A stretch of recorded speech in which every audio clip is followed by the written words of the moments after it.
Ladies and gentlemen, it is a new day in Windsor. It is a new day at St. Clair College. It's a new day for all of us here. It's a new day for the students, for the staff, for the esports players, for the broadcasters. It's a new day, and we're trying new things, as you do on new days. And it is my absolute pleasure to be the first person to bring to you what we are now calling Saints Game Day. I mentioned before we're upping production value, and I think this is the biggest showcase of what we are capable of at St. Clair College. And before I go too far into that, we have a lovely, lovely treat, okay? And it's not just us and the gentleman here, you see, In fact, before we go too far, let's, who are these two gentlemen sitting next to me here? Well, introduce yourselves. My name is Brendan Matthews. I go by Commodus in most games here. Commodus? Yes, playing of Roman history. First cast, 5 games today. We got queued up here. Absolutely. You spoiled it. I didn't get to mention it. Sorry, my bad. It's all good. They kind of spoiled it over there. Yeah, they did. Yeah, it's on the overlay. Yeah, trial by fire. I keep the energy high. I hope I see some good, fast-paced Call of Duty gameplay. I'm getting Smart ready to get Valorant. Cooked. Yeah, it's a trial by fire. We're going to get cooked, and Theo is the master of cooking. Cook us up an introduction. Hello, my name's Theo, or the Holy Juan, and as you mentioned, we're going to have a lot of games going on today. Spoiled it again. Not just the regular, as you mentioned, it's something new, so let us know what it's about. What is this new thing? Forget everything except for the names that I just said. This new thing that we're doing here. How do you even put it? It's something fantastical. It's something that the human mind can't even comprehend. What we're doing here is we're going to be watching not just one Saints game. We're going to be watching 5 Saints games that are all happening, 3 of them happening at the same time, and we have the technology, we have the power to be able to bring you all 3 of those games simultaneously. If they're still going and the other games start up, we're going to be able to watch them all at the same time, and we're going to be able to have a lovely time. And as your host for today, it's going to be our duty, our absolute pleasure to make those games as enjoyable as possible. But gentlemen, the games that we do have for today, what is in store for us? What games are they playing? Well, we got 2 Call of Duty games, our varsity team and our academy team, as well. As I think we got 2 Valorant games as well for our academy and varsity, and finishing off we got Collegiate iRacing, and we also have Omega Strikers. I'm a little impartial to that. I may or may not have been a part of the start. Shout outs to Bailable, shout outs to Jace, aka Storm, shout outs to what's his username? Embered, yes, Jane, probably watching, and they definitely are. Everybody is so excited to finally have Academy starting to show up on the stream more, and with Saints Game Day, I think we're only going to see more and more Academy from here on out, because let's be real, guys, we have a lot of varsity teams, but they can't take up all the slots. Like, we got 5 today, and again, I'm going to reiterate, we have our varsity Modern Warfare team, we're going to have our varsity Valorant team, our Academy Valorant team, we're going to have our Collegiate iRacing, and we are going to have, for the first time on stream in Saints history, since the game hasn't even been out that long, we have our Omega Striker team making their debut on the Saints stream. Gentlemen, what are you looking most forward to? I'm going to say the Omega Strikers, throw a curveball in there. Like, you got to start off strong, right? Very fast-paced game, bouncing that puck, whatever it's called. I don't even know. What is it called again? It has a name. It has a weird name. It's not a disc. It's who knows? But anyway, I'll ask Jason in a second. Yeah. Jason's back there. He can probably say it. He probably hears me right now. It's he like knows. soccer mixed with a MOBA, Yeah. Hope to see love some that messy game. plays, Speaking of messy, Holy Juan, give me a mess. Give me a mess right now. What is? I'm excited for Valorant. We got some new players and got a new team, and we just want to see what's happening with them. Want to see them do well. Our academy team is also playing very well. They're very loud too. Yeah, they're very loud. They're Very exciting. loud. They're excited players. They're excited to be here. So I'm just looking forward to the Valorant guys. They have good energy. They play good Valorant. So yeah, that's what I'm. Any Saints who are on campus right now who may or may not be watching the stream, you could be on floor 3 right now, and I promise you will hear our Valorant yeah, team. yeah. As someone that lives in residence, I hear it. Yeah. I hear it. Like, at least the Valorant team, they're like the varsity team, they're in the nest usually, or on the stage. They're not allowed to get that loud. But in the open lab, it's already loud. loud. It's like the Wild West in there. It's a more tame Wild West. Logan tries his best to keep it under wraps, and he does a good job, but sometimes they go a little, I can't even blame them. They go a little crazy in there, and I can't wait to see exactly why they're going to be going crazy. I think we're personally being going a little crazy today with all the action that we're gonna see today. Yeah, I think it's going to be one hell of a day, and you know what? I didn't even say what I'm looking forward to the most. Personally, I think I'm looking forward most to iRacing because I've never seen it before. I've seen Athena in there. I'd walk by the screen and see the cars going by. I'm like, I wanted to try, but I heard Athena explaining that like it costs like $500 to like set up an account. High barrier to entry, yeah. I don't know. That doesn't really seem like my thing. Might as well buy a car and race yourself. Honestly, my dad's bought cars for like $300. You know, like I don't know those gas prices though. You know, maybe. Oh my god! The other day I had like the most euphoric experience. I went to Costco and I saw the gas price was like $1.29. I'm like, that was the first time in like months my gas tank was full. It felt so good. Costco has those good gas prices. Costco has the most immaculate gas prices. And speaking of immaculate gas prices, we're starting to run out of gas here. You can only talk for too long. But I'm looking to refuel, preferably with some Tim Hortons hot chocolate. Absolutely. I love you gotta me rep some the Tim brand. Hortons. And when we do run out of gas, we're going to refill, and we'll be right back to bring you the first ever Saints game day. See you soon.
we are back. I told you it wouldn't be too long, and it won't be too long before we get into the action here today, ladies and gentlemen. We just had to refill our gas. Like I said, you know, I got my gas going right here. Tim Hortons beautiful hot chocolate, my large hot chocolate, my special order. I get it every single time. But gentlemen, I think we ordered up a special something for tonight's stream. For those who might have missed the introduction, can you tell them what we're about to do today? We got a special treat, and it's not just us. Okay, we got something even better.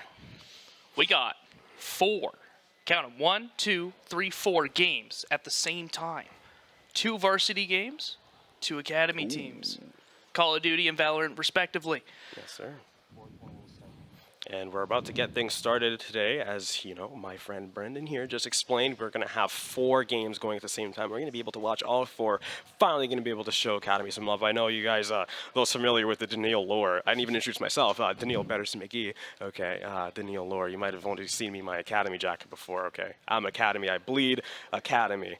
But, you know, for broadcast, I gotta wear the proper attire, okay?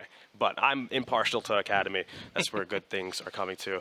And I think we're about to get into games soon before we can start seeing the beautiful 4-game overlay. I think Tommy was just telling me we're ready to go, but I was too busy talking about my jacket. So I'm ready whenever we are. But until then, I am very intent with just looking at Theo's lovely shirt. What is that? Thank you. I don't know. Does it mean it's just, Where do it's you just get a it shirt to you? from? Just England has something on the back. Like, That's looks it. pretty cool. I got you. Okay, I respect that. I'm just gonna $400 make sure that I. guaranteed. That's 400. That looks like. I a hope so. $400 I'll sell it. 400? What's the most expensive clothing thing you've ever bought? I don't think anything too expensive. Like, I don't really buy expensive my clothing. guy. Like, Mine's just a suit that I bought for a wedding yeah, this a suit. weekend. Shout out to my boy Ryan, happily married.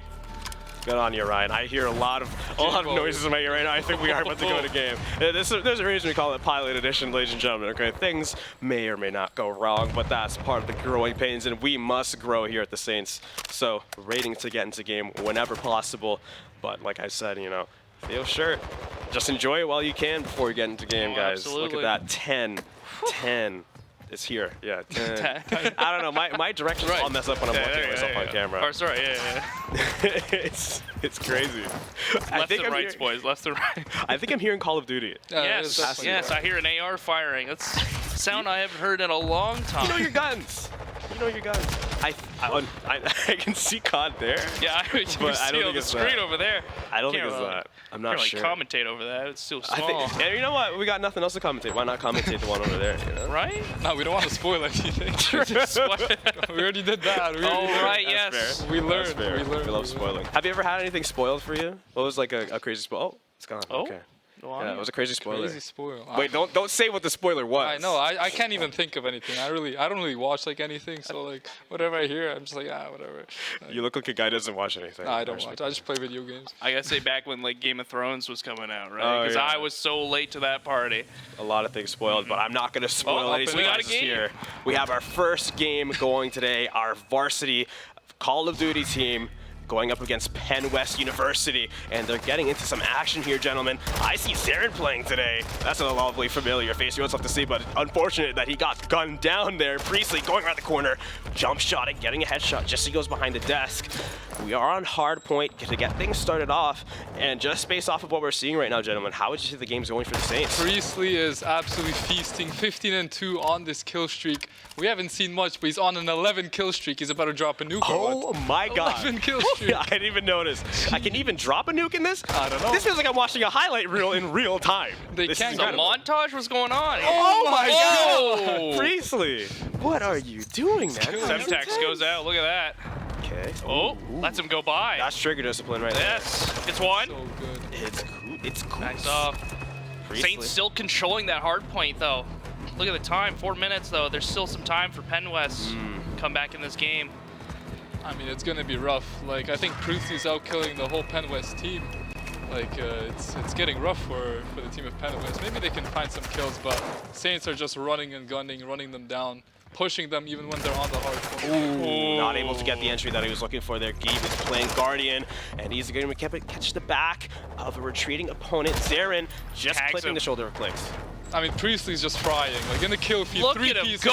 For the That's 4 piece. Oh With my the quad God. feet. Can he get another? Oh, he gets. Bendy goes Oh, That's what Bendy, don't worry. Bendy. Who cares? He's Yeah, back. yeah. Priestley's, Hey, Priestley there's got another his one. back. Priestley Don't taking worry. out Zodic. I feel like this is just Priestley's dominance. day. I think we should change the title of the theme to be Priestley goes on the world's most insane killing spree in a Call of Duty Collegiate match. He's and I think playing for his life right now. This is insane. I mean, it is playing for your life. You never ever want to go down if unnecessary. The Saints are holding the point with deadly effectivity. They're going to get 4 closer and minutes closer in, to victory. almost, I think, the 200-point mark. It's 50 points, right? I believe it's 250 to win this. 250 Yep. for the win here. Saints just choking Priestley. them out. Finally going down there. Streak is going to be ended. We're still on the hard point. Like, Yeah, they're still holding it. this whole time, man. They just got a couple angles, the ARs, and just gunning them down. Priestley's running around. Everyone else is just staying put. But they do get flanked by Chaos. And if you ever want to, sorry to cut you off there, Theo, but something very pertinent in my mind just remembered. If you want to watch the feed for this game on your own, unimpeded, without our lovely voices talking over it, you can go to Saints Gaming CA2 and get the live feed whenever you'd like. And that's how it's going to work for all of our streams today. If you want to watch the game without commentary, or even if you just want to watch the game with commentary, but I'm sorry, you know, we won't be able to follow you, just look for the link in the bottom left, and you'll be able to follow it. Hardpoint switching up here in 7 seconds. St. Clair, they're just running with it. They're just running with this first map. I mean, when Priestley's playing like this, I don't know if any team can beat them. I'm gonna be completely honest. It's a god. Look at him. He's 27-5. Oh, he goes down there right when we jinxed it. Jinxed it, caster curse. This is reminding me of my good old days back when I'd play Modern Warfare 2. I just realized we're on Modern Warfare 2 again, aren't we? Modern Warfare. Yeah. It's the remastered, you know. Not that I was the bells and guy. whistles. Not that I was the guy that was getting all these kills. I was in the lobby with the guy who was getting all the kills. And No, I was you're like, you're the guy with the one-man army noob tube. oh yeah, I was just proud to be one of the deaths on his kill streak, you know. But I'm very excited to see what the Saints have in store for Penwest us. holds the hard point. Can they keep this up? Corner. Oh. He's just frying. St. Clair looks like they're going to close this first map out here in the next 4 seconds. Unless something miraculous happens, I think the Saints are going to take this is. first game. Bravo wins. Score limit Setting reached. the tone for the first map. Just Absolutely. sheer dominance. Yeah. The tone has been set, and as the tone has been set, we're setting the tone for our first look at the multi-stream perspective, ladies and gentlemen. And if you can see how beautiful it is for our first time doing a multi-stream, if you are interested in watching the feeds for any of the games that you're seeing up on your screen, remember to look in the bottom left of the game, and you can go over there to watch the game and follow the action yourself. Otherwise, feel free to stick with us, and we'll follow the action throughout the night together. We appreciate it. We do appreciate any views that you'll give us. You know, we love it. We And look love at it that. all. Our Academy COD team also takes map 1, as we wow. could see in the quadcast. And, Expect no less. St. Clair setting the tone in COD, winning both maps handedly. Yeah. Look at that final kill, the mist of blood. You don't see that very often. That just means that your blood was ejected so effectively that all it can do is mist and awe. And I'm New missing meta. an awe. New Now we're on meta. Valorant. Trying to do a 1v2 retake, misses the shot, nice goes try. down. St. Clair But- College This is our Academy team. I Academy team believe. versus Case Western Reserve U. I'm assuming that used for university. Yes, sir. Flubba blub. What? Flub da blub. I like that Flub, name. blub. You know, I love observing the names more often than not. You know, it's just you can tell a lot about a person's personality. Oh, by reading the absolutely. name. I don't know what you get from Betterson McGee. You know what? It's a long story. I'll tell you someday. But I want you to tell me about this game that we're looking at here right now, Well, gentlemen. it looks like, we're on Bind, attacking side map. All right, St. Clair, Won the sorry. first round. Sorry, colors got me confused there for a second. a lot of red. Yes, a lot of red. St. Clair winning that pistol round and the conversion, and losing the loss bonus, but they can reset the loss bonus here if they close out this gun round. Yeah, it's a big round for the Saints. But that bubble's not going to be very appealing to walk through. Throwing out the nade and the flash simultaneously. It's going to be quite difficult for the Saints to have a lot of confidence holding this point, but they are going to hold it hard. Throwing out the pack, but he's going to get gunned down. Jello showing him why he's going so down. resilient. The name Jello has a meaning. You can't really punch Jello. Your hand kind of just bounces off of it, you know? Yeah. Can't do it. Not an effective strat. St. Clair keeps control of Hookah. Throwing out the dog. Jello's Cypher stayed on A. They may hit the TP all Yeah, done they run hit A, the but TP. Chamber's there. Gets one. Spike down A. And he just slows down this push so hard. Gets one, gets out. Beautiful play by holding the Archie. angle. Oh, gets two! Three! Gets four New kills this meta. round. Woo! I'm all for our new overlords if they're as good as new meta. I mean, yeah. What an excellent show of skill. We got 2 live stream intermissions, but at least it's a nice looking screen. I've seen worse intermission screens. This is good. But we got our 2 Valorant games going and going hard. In the bottom left, you can see our varsity A team bit of tactical crouching I might have bit seen there. as we hopped on. versus George Mason University. I think it's fun. I'm getting old. Like I've been doing broadcasts long enough that I can say I remember our team playing these guys before. I don't remember how it went, but I remember it happening. I mean, how do you it think, looks guys? like it's going well right now. I can Well, tell for you who? that. Okay. I'm For sure St. that Clair it might not be College. going well for George Mason fans, but they definitely do still have a chance. Our varsity team is not invincible, but sometimes it can feel like it. They And can go through the rounds. Like week 1, they went against was it Winthrop? Whatever, what's it called? I forget Winthrop? the team. 30 seconds Winthrop, Winthrop, one of the yeah. hardest teams in the league right now. Took them to 4 overtimes. Yeah. Sadly, couldn't close it out. It's such a close game sometimes. And we got K-Tran throwing out the flash, and Caillou watching the angle here, waiting for AJ, but not quite. The smoke here is just going to make this even more intense. They could come around at any corner at any time. Caillou just stretching his legs a little bit around the corner, waiting for AJ to peek out, hoping that maybe they can get some kind of confrontation, but it's never that simple. But they are making their way up and Down inching their way to the ropes site. here. And now we got Caillou. Caillou flashes, peeks, gets one. Gets a Gets a smoker, headshot. reflash. He's able They're to find all it. Does he down know? there. Does he know? Caillou, turn He around, doesn't buddy. know. Turn around, Caillou. This is so intense here. This round has been played so slowly, and I think that's exactly what George Mason might need to be doing. Attacking against the Saints is, again, nothing going very Look at easy, this but angle. sometimes slowing down can be what Oh, you they're need. checking it. Gets one. Two. There we One go. more, one And more. Caillou. Caillou. Oh, that's not Caillou. That's the other person playing the same character. Caillou holding the angle. Oh. No, not quite. He's going to go down. Reads out. But Ems getting revenge for his fallen teammate. Shout out to Ems, lovely guy. If you ever see him around, he'll fist bump Yeah. you. You know, he's a cool dude, and he's going to be the one to get the last kill of the round. But looking at the economy and the state of the game here, gentlemen, what are your thoughts so far about how this one's going for both teams? Well, Split is a defensive-sided map. Winning the pistol round and then winning the bonus as well. Really strong start here. George Mason, they got to figure out something to get some rounds on this attack side, or else their defensive side is gonna be rough. Absolutely. Rough. Yep.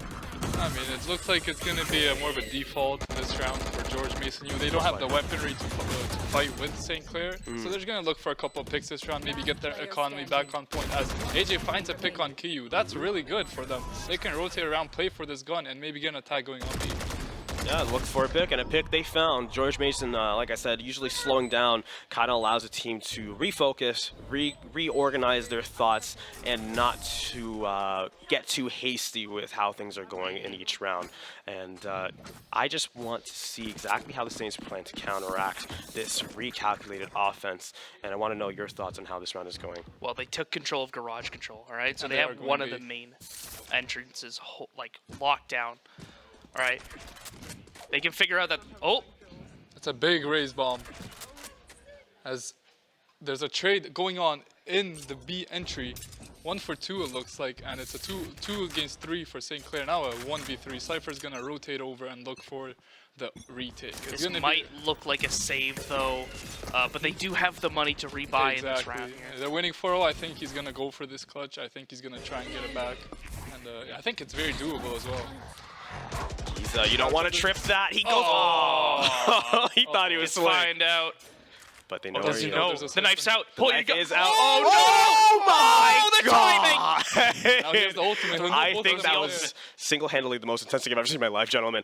And I think you can both agree based off of how loud you both just got. But going to Gets Giza, two. he finds Oh! one! He finds two! Retake! Heartbreaking for George Mason. Heartbreaking indeed. That is You can't.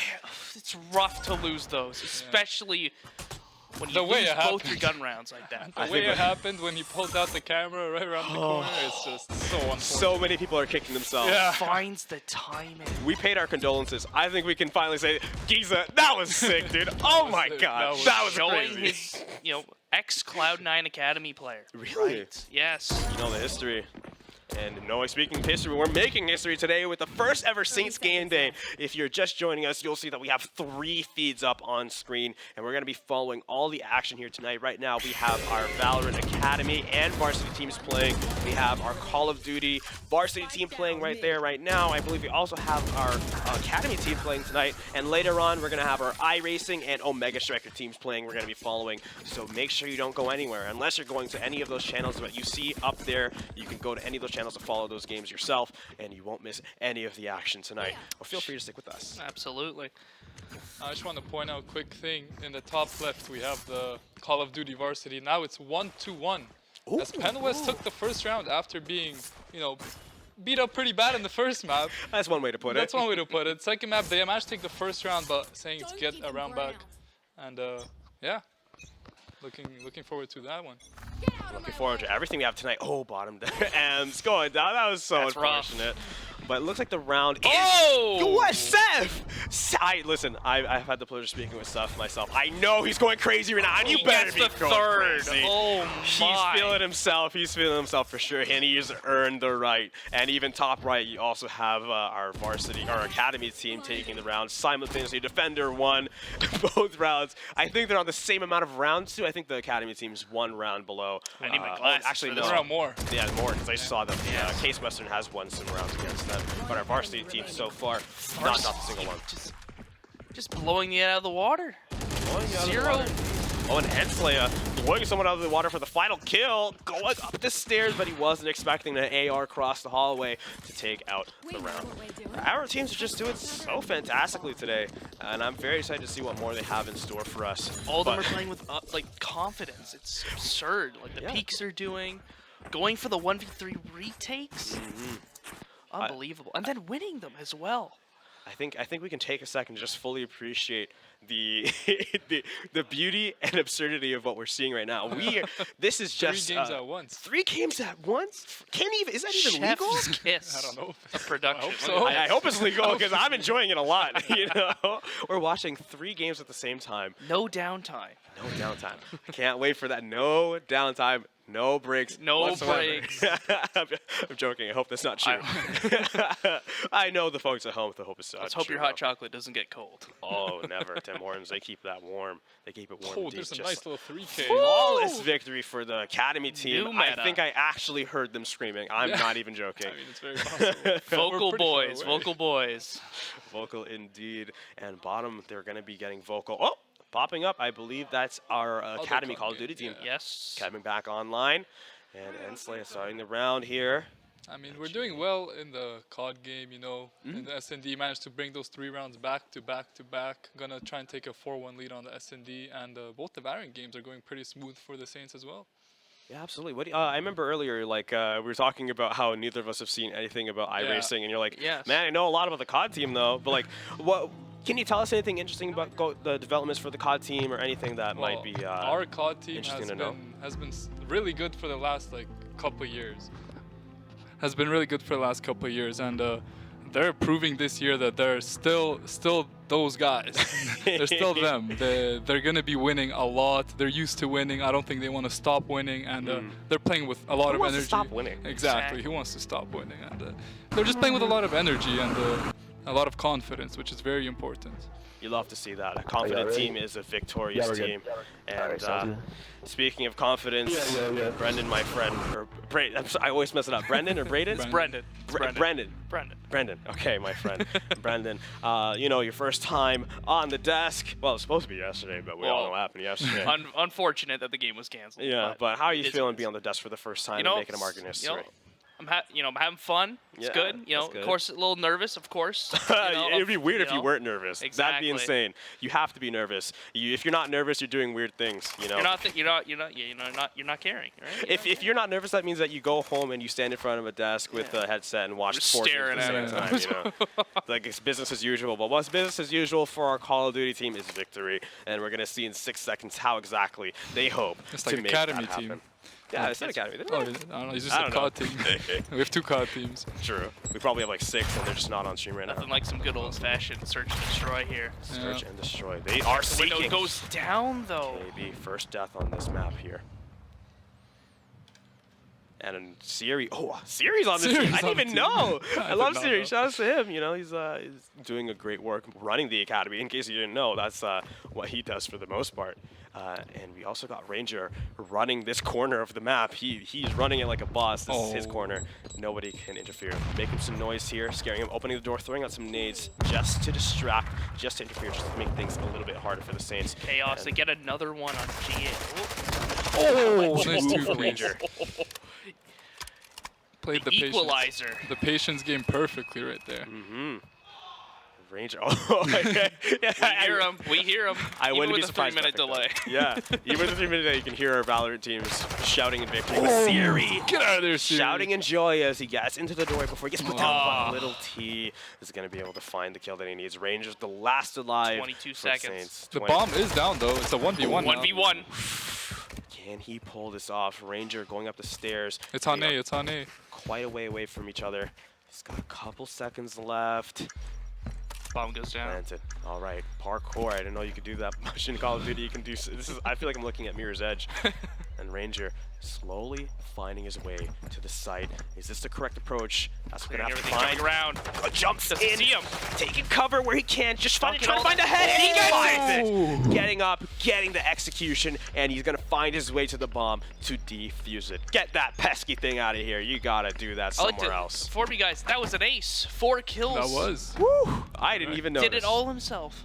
If Look you at want that. a job done, you got to do it yourself, ladies and gentlemen. And we got him It's like there it proving goes it up for us one. here today. Look at that. I love how he utilized the cover and the momentum. It looks jittery and it looks intense, but I can only imagine the Jump alacrity on his shotting. Oh. fingers. I think they play on controller, right? Yeah. Yeah, I can imagine the you know. It's a lot. It's a lot to do that. And it worked. It wasn't for nothing. I'm a big fan of intentional, direct movement to get an advantage over your opponents. While I attack it so much, you know. Yeah, and you know, a great round by Rengar.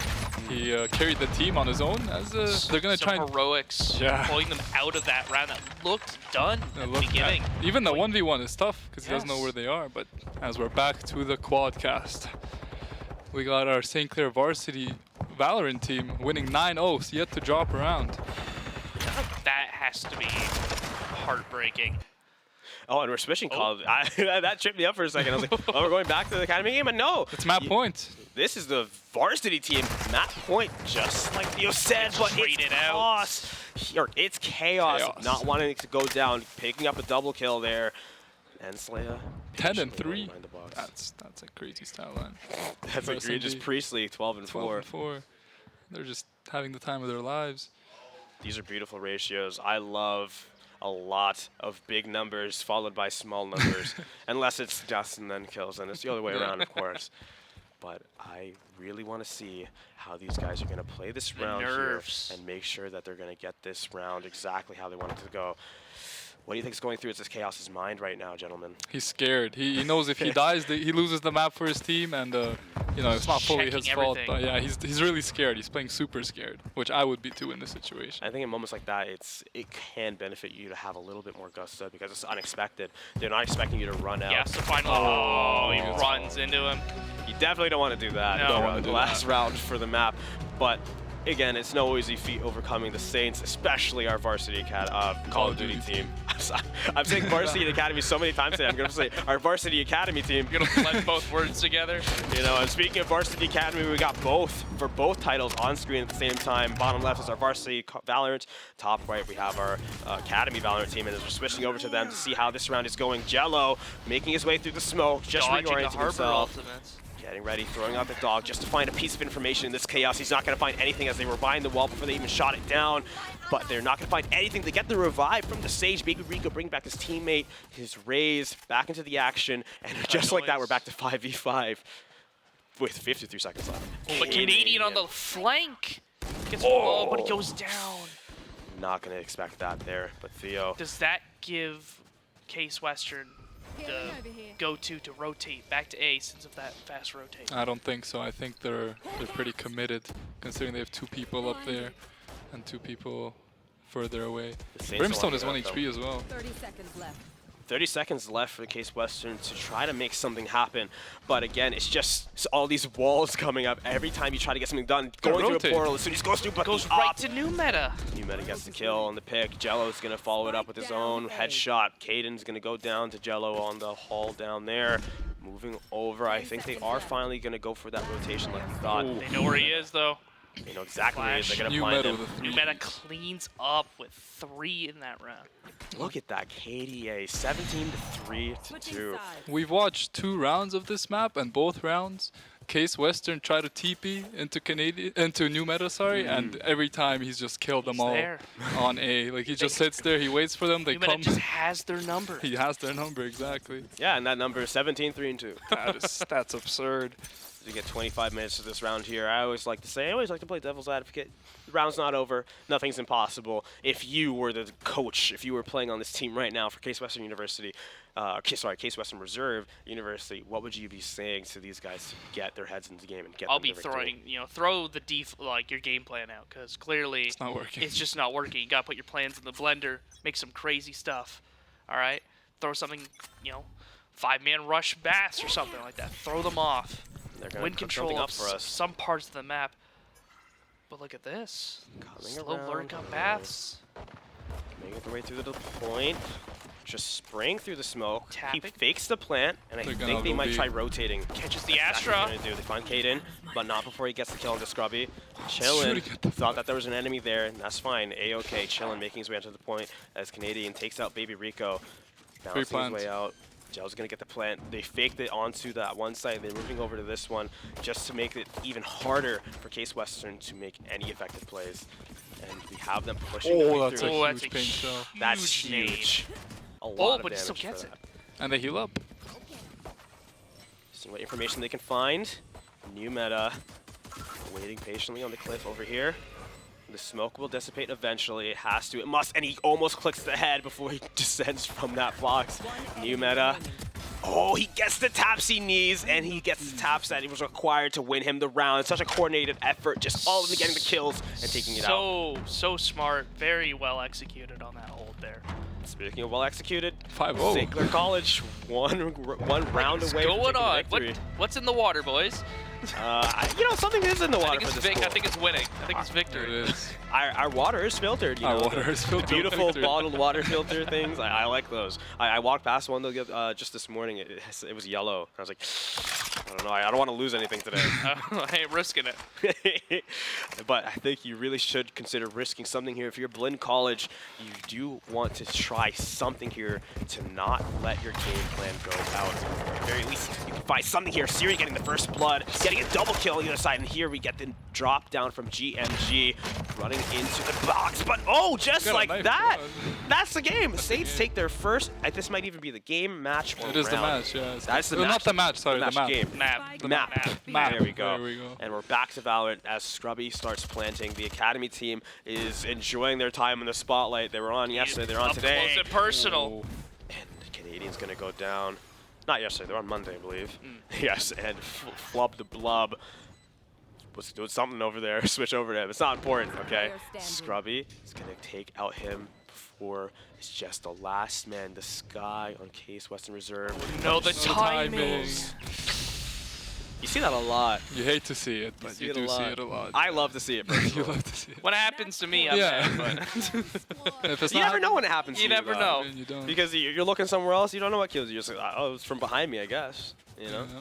20 seconds left. The Saints one game away from taking their first map against Case Western Reserve. What are you guys thinking so far about this game? We haven't seen much of it, but what we have seen, I've liked Case personally. Western on a weird buy. Weird buy. here. It's all or nothing. It's for all them. or nothing. They got Bulldogs, Spectres, a Marshall, and a Judge on the Rays. I mean, the judge is gonna double satchel in there with the shotgun, maybe. That's the plan. But she's St. Clair holding knows. I think Breaking there's down gonna the wall. wall. Oh, but Gets they one. didn't expect Baby Rico to be there, waiting for him. That was a good angle. It was very well done by Baby Rico. Scrubby inching his way through. Oh, no, They I don't break think one they know. portion of the wall, and that smoke there is going comes to a- obscure things for them. But gentlemen, Is that going to be a Sky Flash or a Sky Dog? That's a dog, it looks like. just retreating. Yep, they're just retreating, biding their time. They don't want to commit too hard for anything. They don't have to. They know they're broke. Exactly. They can take their time and break things down. Speaking of break, looks like they want to break their defenses here. Exactly what we're going to go for. The dog is getting information, leaping through. Liumbeta is going to take down Shade. One more on B, they get it. Grubby getting the headshot, and now they're making their way up to the point. They're going to be able to get this plant down without any issues. Jello's dropping the spike. Now it's going to be up to Case Western Reserve to get the retake. The judge is not the gun you want to have up here. Not exactly. How do you jump out of here and survive? Oh, no, but the judge is what you're going to want if you're on stage. Judge diff. Oh, he gets 2 with the Marshall, but it's not enough. I believe Saints one of those close was it a out no-scope. 13-2. 13-2. Throwing out the GGs in chat, being good sports about it. And speaking of good sports, I'm seeing some good sports coming out for our varsity team. The exact same score line. Can we get it? Are we coordinating something here? Like, man, I'm going to have to look up when I go home, like, what does 12-2 mean? Like, is there a specific... Maybe. 12-2. What's going to happen on the 2nd of December? Something crazy. I can tell. Maybe a sextuple cast. Maybe. Six games at one time. Yeah. I know production will clarifying like what that, you meant by though, that. but And now we have the last round potentially for the varsity team for their first game. Seth just here, just making sure that he knows he's got to stay in line. Yeah, they're having fun looking at the sky, looking at the ground. Oh, but Giza goes down. Throwing out the platter, throwing out the dish. Ems slowly inching his way up, trying to see what he can do. Throwing out the satchel, bouncing up, all for nothing because there's nobody there. If only he knew. But you got to play it carefully. You got to play it safely. You can't take too many risks, even if you are up 12-2. Looks like they want to clear B heaven here. Go for a B split take here. Cut the defense. Just one Sky wave for them in this hallway. I don't think it's going to be enough to stop them from getting the kill. Caillou, so eager to get the execution there, but Ems getting dropped by Kitran as well as Caillou as they drop down. Not expecting him to be there, but Seth was so close to finding his mark. I can feel the frustration in his gun, but the George Mason University is going to turn what seemed to be an impossible comeback into a victory for themselves, and a flawless one at that, gentlemen. What excellent play. Yeah, so it's terrible that they didn't have a flash to go out of that smoke to drop down and get that guy hell, but you know, they're feeling themselves, you know, a little loose, a little lax. You see them in the mid-round, you know. Yeah.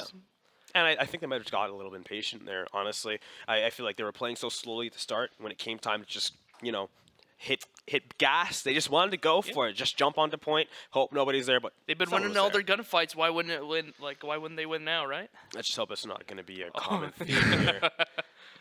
They're going quick again. It goes down. Kitran's going to find him. He's going to have his number.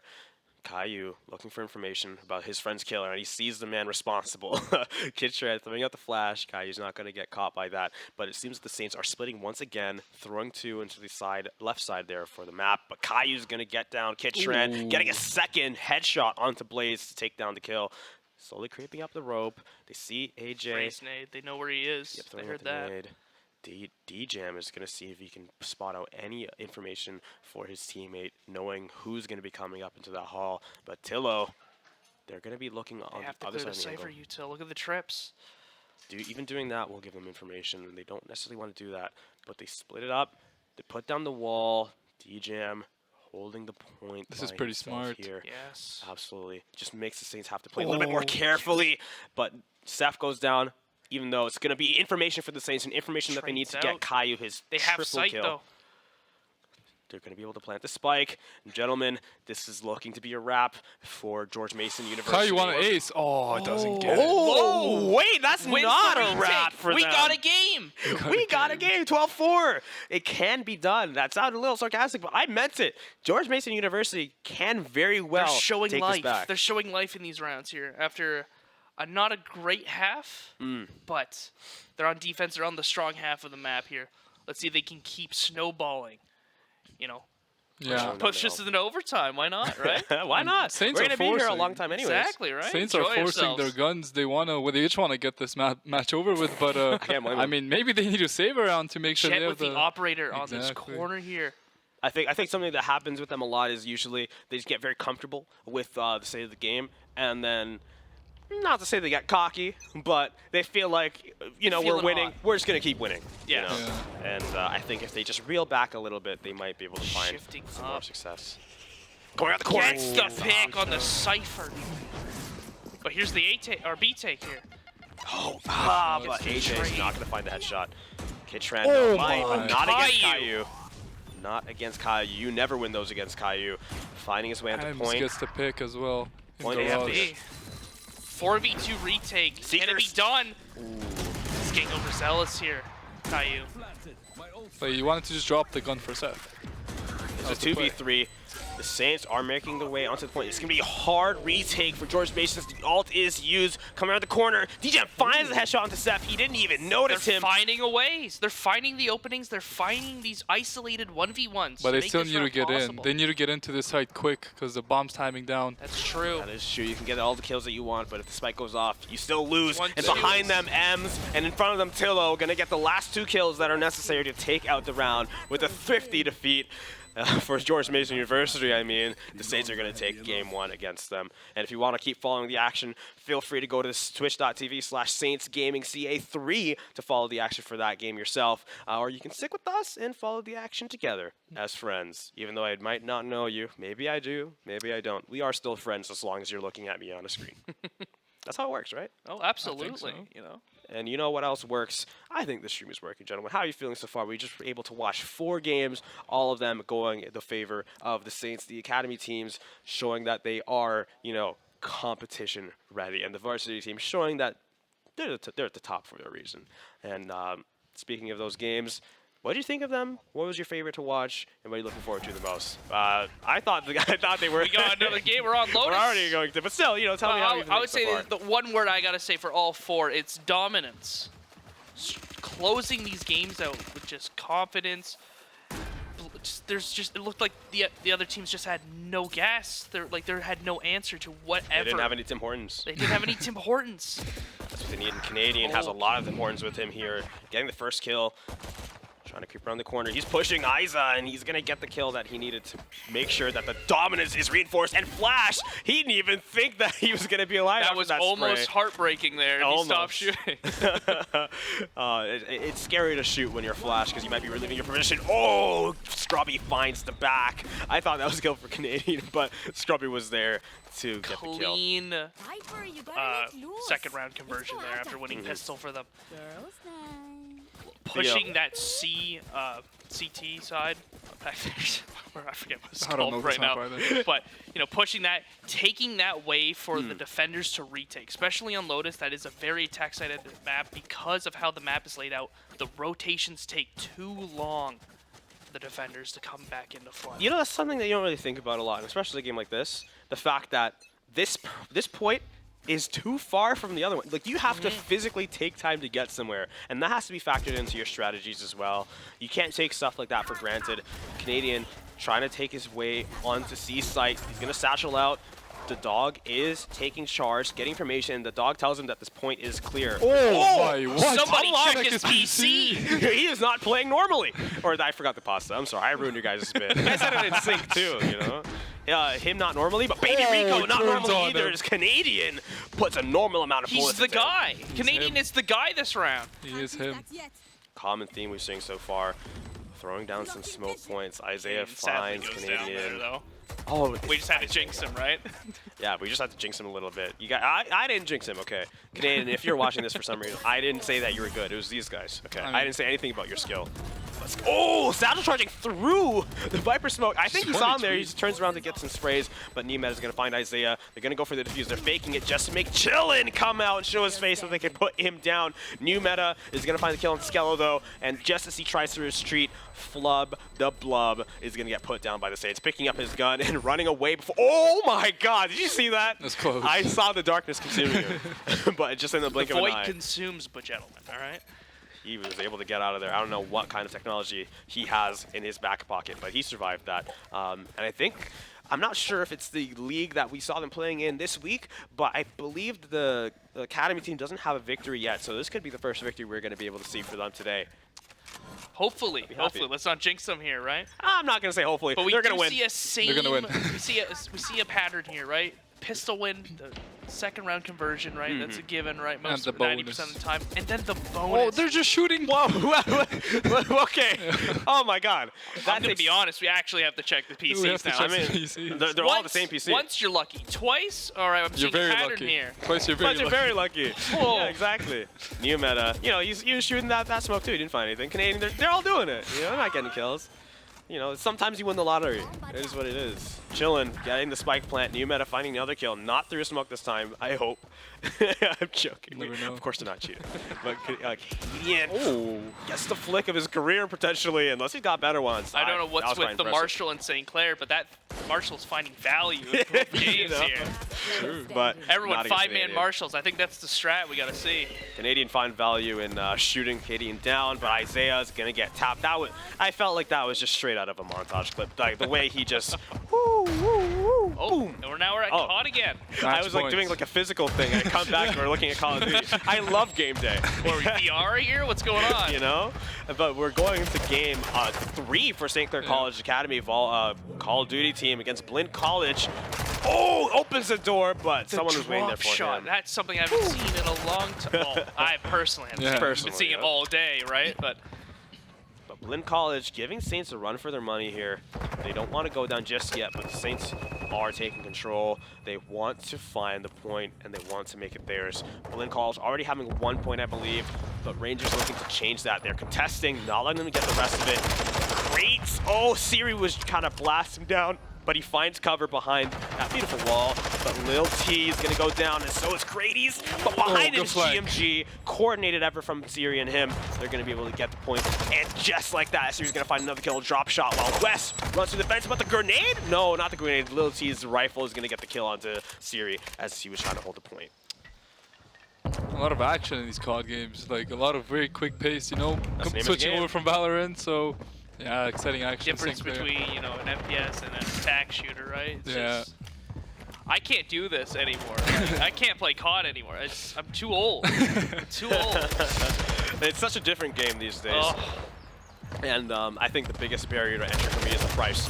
But I think the biggest barrier of entry for Blinn $80 College. for a new game, and then you have to spend another 50. Oh, but KB, Oh. he's the frying. biggest barrier of entry Somebody, for Blinn I'll College. pay him. I'll pay him to play on my account. That's exactly what we're doing. Yeah, our college is paying him to play for us. Oh! And he gets the money shot of his Can he get a life. third? He's holding Is this he feeling corner, it? and he's holding it hard. KB seeing if he can just get this. He's the garden. He is the wall that you cannot climb, you cannot scale. There it He's gonna is. get the next one. Oh West going my down, God. tasting the gun barrel of KB. They thought that he left, but no, I am still here, and I always come back. Grim Cam Reaper. is gonna be the Stop next one pushing to him. taste Stop the pushing fury. him. KB is unstoppable on a 9-kill streak. Stop. 10 now as Lil T goes down, descending from the window, and nobody's gonna be able to set foot on this point as Who long as can kill KB is him? here. Who can kill him? Is it gonna be Lil T? All four is it is gonna be? trying. Absolutely He's in not. the same spot, and he still kills 4. That corner of the map was more corpse than floor. Put his name on the wall, all right? Yeah. That's his corner. He owns it. The KB spot as he slides around, and Lil Oh T's gonna my go down. God. He single-handedly Well. took 12 lives away, And that's and the it. last kill not gonna go to him, but it might as well have, as the Saints take round 2 against Blinn College in a very, I very can't good believe showing. what I'm watching right now. 11 can. kill streak, 12 kill streak. Gee. It's Saints. The Okay. Saints. It's your Six. first time around here, so you don't know. Six. You know, this is what the Saints do, and they do it with a smile on their face. They do it with a smile on my 6-0. face. as we Speaking come about back. 6-0 for the Saints. You learned on quick. attack. Yeah. I gotta stop hitting that. Stop hitting the. Yeah, it's So taking so weird. much beatings. Oh my. But Jello, I don't even know what I'm gonna say, but I'm just saying his name because this is the person we're watching right now. You know. They're setting up here to fight for A main control. Lotus. Best way to win this map is to win that A main control or C main control. Because when you win A main control here, you have access to 1, A site, 2, B site. And since, with, like I said earlier, with the map being so big for the defenders to rotate to, you're able to find those openings, able to get those sites, and retaking Isaiah sites. going down Canadian, finding his second. Nope, not quite. He's able to get 2. Jello's going to get the revenge kill for him, and they're going to be able to push through that point there. But just like you were saying, and one factor I like to point out for any competitive game, the better you get into the game, the more or the less it becomes about playing well, and it becomes more about not making as many mistakes as your opponent. Absolutely. And a bigger map with more angles and more points just allows for more mistakes. When you start playing these higher tier games, right? Everyone knows how to shoot. Everyone knows how their util, right? And it just comes those mental blocks sometimes. You know, when you're playing. Sometimes it'll be ego. Sometimes it's Hunger. Hunger. You never know. Lack of sleep. Those small things. Oh, Oh my lord, Baby baby Rico. Finds the pixel. If only Sky's hair was a little bit more brown, he would have blended into that wall. It would not be able to find the kill, but Baby Rico making his way to the point. He wants to get this point. He does not want them to get the point here. Spike is down. Time is ticking, and he does not want to give it up. Those mollies sealing the deal. Deal has been sealed. And then you have to also kill Part of two, the and then deal. also the mound Baby position. Rico gonna get the kill onto Scrubby. The triple with the new meta has got the kill. New meta Same gets character. the I got trade. tripped up for a second there. I was like, how do you teleport like that?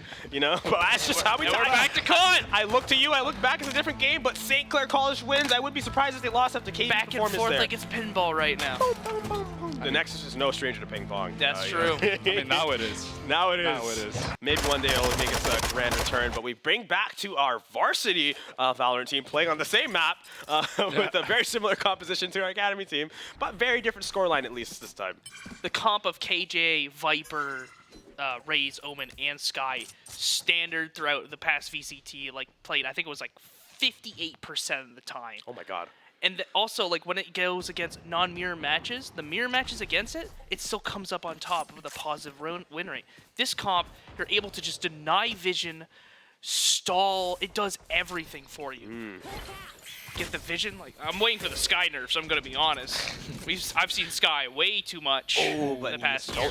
Him headshotting Giza that often. Seth getting the headshot into low as well. This is the second round of the game, one round after the pistol. Saints taking up the pistol round here, so this should be in their favor. But George Mason University is giving them a run for their money, literally, as Saints have a lot more money for that they do, but they're making whatever pennies that they do have go a long way. And just was about to ask Theo what he's thinking about this game so far. They're showing me exactly what it M's is. a haircut with that Marshall. Yeah, absolutely. And Caillou is going to go down with Blaze, and the revolver headshot is going to put him down. And from behind Tillo, not wanting this to end just yet, teleporting back up. Spike is down, but the Saints aren't down either. That's going to be a little bit more time left as it starts ticking a little bit faster. The one tap, Daygem's going to get on Seth. Kitren's going to get the gun down of Tillo. They're looking like they're just eco players. Like, just buy Marshall, Sheriffs, like, forget the Vandal, forget the Phantom. This is working. But Theo, I know you have a lot of knowledge in that brain stored of yours. Please tell me, what are you thinking about this game, and how would you make any adjustments if necessary for either team? We're now 1-1. It's very rare that you see that for the start of the game. It's weird that, you know, St. Clair are so strong. After you win that pistol round, they usually just take the second round almost automatically. But we see George Mason take back that second round. That's going to put a big, like, make a big difference in this game, as now George Mason are fully bought up and St. Clair maybe can't afford full weapons. I feel like with that last round, Owen's going to have a lot to say with going over the replay. I could even see the stern look in his eyes like, how'd you get to lose this? Are you crazy? Oh, but M's proving why he's on the team. With a big smile on his face right now, probably he gets that beautiful one tap. It's going to be, okay, yeah, George Mason, they are going to try to rotate. That's exactly what I would do in this situation. You do not want to commit to that hallway of death. Seems so scary. M's roaming around the map. Especially rough when you have a pistol. When you have a one-shot pistol in that short corridor, your range advantage with your better guns goes out the window. It's a fair 50-50. And that's another thing that you have to consider when you're making these rotations, is what guns you have, what guns they have. You know, all things considered equal, if everybody had the same gun, you have to worry about these things. But the fact that the economy plays such a big role in these kinds of games, there's another layer of decision-making that has to be done by both teams. Testing the waters on B, but looks like they're going to back out and try to hit C. A. They're hitting A. Oh, they're going to go A here. They went back to heal their buddy. And Viper's all across the map, so But it's going to be a 4v4 or Saints 4v3. stacking A. They have the read. They got the memo. They intercepted they hacked the email that was going through to them, and they were able to. Somebody's in their Discord. Discord comms right now. Exactly. Someone's feeding them info. And Tillo trying to hold them down. He's not going to be successful. Giza holding him in the corner, gets the beautiful tap as they pour onto the point. They're not going to be enough. Giza's going to go down as Kitren starts to plan. It's going to be a 2v2 for the point of A side. Saints going to have to make the retake. 2v3. Oh, 2v3, I didn't even say it. that literally popped back into my brain. I saw that guy, like, oh, well, now it's Oh, Caillou with the Marshall. And they're both there. If Seth can spot this out. This is a perfect He's angle holding the to hold. flash, though. He dodged. Caps. He has Caillou on fire. You don't want to be in a dark alley with Nice, Caillou and a Caillou. Marshall as he gets 3 headshots to take out the round. Caillou, just a menace. St. Oh Clair my back in the God. driver's seat. Yeah. You know, bouncing back of a round that they should have won last. You know, round 2 there. Now we're just down to the last games here. I believe the Call of Duty ones have wrapped Both up. 3-0s for St. Clair. Both 3-0s for St. Clair College. Who's surprised on this desk? Nobody No, surprised. no. All right, maybe Especially after the first maps I saw, I'm like, sheesh. Tim Hortons Cup, are you surprised that that was a 3-0? No, Shout out sir. to our sponsor, Tim Hortons, though. Love them. Shout out to Subway as well. I didn't. Our Subway is closed right now. Otherwise, I definitely would have gotten. Shout out to a nice HyperX one as well. Good headsets. Yeah, Good very headsets. beautiful headsets. We have them all in lab. In fact, that's what our players are using to win right now. True. 10-0. Exactly. And shout out to St. Clair College for having us be in their building. Exactly. I don't know why I did that noise. I'm sorry. I'm sorry. I like full shilling gremlin things. over here. Just like the Saints, they're going full gremlin on the scoreboard here. Our academy team is 10-0 against 10-0. Case Western Reserve University. I know these guys. Listen, as an academy guy myself, every single academy player has asked me one question, knowing that I'm on the broadcast team. Are we gonna get to go on stream? Are we gonna get to go on stream? And my answer is always, sorry guys, we gotta put the varsity. Seeing our games, right? Yeah, but the answer has always been, unfortunately, no. Yeah. We have to stream varsity. But today, for the first time ever, we have our academy team right next to our varsity team. And I think that goes so much to say about the progress we're making at St. Clair College, the amount of effort, love, blood, sweat, and tears everybody's putting into our esports. And it's just such a beautiful sight. I would say shout out to our coaches as well, Gub and Owen, or Hybrid. Oh, yeah. I keep calling him Owen. I Owen, forget yeah, that he has, right, like, a Hybrid. username, you know? Owen. Because I see him Doing so all this work. That rocket missed. Did you see that? Check his PC, maybe. Check him, For PC. all the wrong reasons. Next week, Valorant patch notes, For fix the wrong Razor. reason. I thought rocket launches are supposed to have good range, or AoE. That was intense. That was Weird. crazy. I still can't forgive Riot for adding a rocket launcher and attack shooter. I can't let that slide. I I'm think it's the one sorry. base thing they've ever done. You know, that was really cool.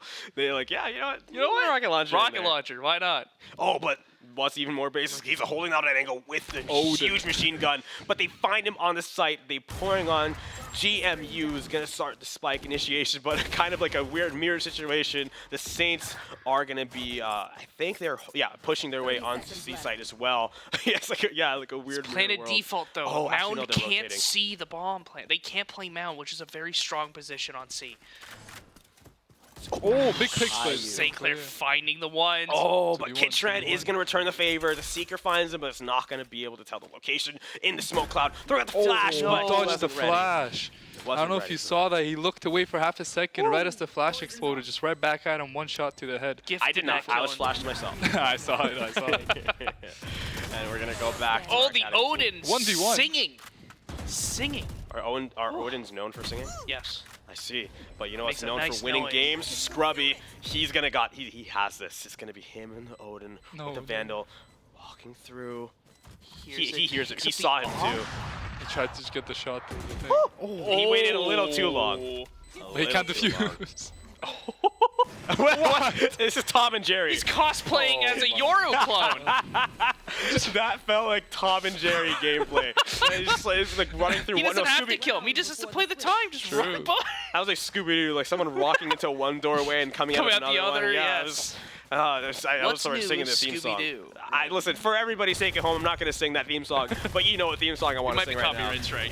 It's a Copyright. crazy good theme song. Okay, but I have some restraint, but the Saints have none as they're going 11-0. I think we're going to have our eardrums burst, even though we're in a soundproof room with headphones The on. door is closed now, door is You know, but we probably will hear it. we'll still hear nice. You know, I love it. I like their energy, and every guy on that team is just great. Same with our varsity team as well. You can't ever go wrong with cheering for them. They're such great guys to cheer on. But Isaiah, just narrowly gonna what? Check him Is that PC. connection? Check the Is that wrong- connection issue? Check him PC. Are we gonna get a He was a tactical bait. timeout? Maybe it was a bait. We're not that good. Maybe it was a He's bait. changing Honestly. his agent. Right? He's changing I mean, his yeah, I don't know agent. too much. You know, that could be a new strategy. I didn't read that in the patch notes. Harbor running the corner. You know, might be some weird glitch. He just faced through the wall. Who knows? Maybe he was trying to do like a quantum tunneling thing. You know, like there's just if you keep, you know what they say, like if you there's like a Oh, it's gonna be big. boom, boom, boom, boom. Clear the quarterback gets the I'm not trade, gonna but get they it. get the intel. Jello checked the corner he shot, but I don't think he actually expected him to be there. So, just Very pretty rarely weird. you will see. Well, very rarely you see C defenders, especially since C sites usually where the Viper or the KJ will play, push all the way far up because you have your util there to watch the site for you, right? Absolutely, but He's edging his way on, and he flicks it up, flicks him down. Scrubby is gonna get that shot on the Baby Rico as soon as he makes his face known on the point. He's gonna be rotating over to C. Actually, he's just got an even safer plant than before. It'd be quite a surprise if someone was waiting for him there. This is But the op shot, chillin' though. is chillin'. Just gonna go with this boy Scrubby. Gonna save the op. Not even gonna waste his effort because poor guy is waiting on B, thinking, oh god, I can't let them plant. I can't let them plant. But little does he They're know on C. they went on to C. But what's even scarier for him is they could have went to A. And you'd have no idea, Yeah. right? So He thankfully has he no makes the right util call. to take this though. He has a fault line in 10 seconds though, but it's not much. Taking a shot, pre-firing, just hoping you can find something, because in a situation like this, that's all you can hope for. Just any kind of luck, any favor from the gods. Fakes the plant or defuse, but it's not going to do him any good. Just hoping for anything. Anything, five clips bullets. left. Can he find it? No, chilling there. He didn't miss the op shot. He was sending it into the future, and that was the op shot. It that just he was finally doing. came, right? Yeah. Came around. One round left for the Saints. I think they're pretty confident that they're going to win the game. What I think they really want to do is win it 13-0. perfectly. Just look at the money. Just look at the money. This game, wrap it up with a bow. Send it off. Pistol rounds have never been so scary, you know, for the Oh, right, pride. it's a pistol round. pistol round. Yeah. My bad. All right, yeah, of course it's a pistol round. I'll be honest, I only noticed because I was like, aren't you supposed to switch sides at like 12? 12? And I was like, oh, they did. Very rarely you see a 12-0 half, so Yeah. I wasn't prepared Not a for common that. situation, but usually write that pistol rounds down. hold a lot of intensity because it can dictate so much of the economy. But right now it's all pride. The Saints want to win this perfectly, and this pistol round is going to be the deciding factor for them. Looking for an A A take push. here. Oh, shift walks. They don't put up. Oh yeah, there's no Viper wall. They have a harbor though. The thing is, Killjoy is on this A setup, and Killjoy is one of the best characters in the game to defend the site on our own, as the rest of the team's going to look to rotate over here.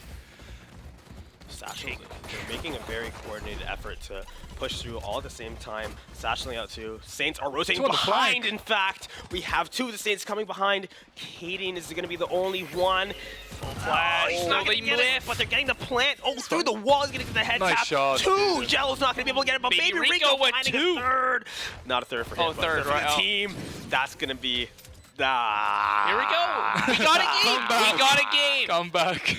It's going to be a comeback now. I'm just unfortunate. Someone type it in chat right now. 13-12. I was just waiting for after the cast tonight to go into the lab and be like, boys, Nice third. good No. flawless, you know. Nice. But it's gonna be tarnished there. And as we return to the multi-view here, we're gonna have the screen is gonna be a lot more crowded in just a little bit. Because in case you forgot, later we have our iRacing and we also have Omega Strikers for you starting at 9 o'clock. Honestly, I don't even know what time it is right now because I've been so 8:11. enthralled. 8:11 right now. We still 8:11. got So we got 15 some time. Yes. Okay.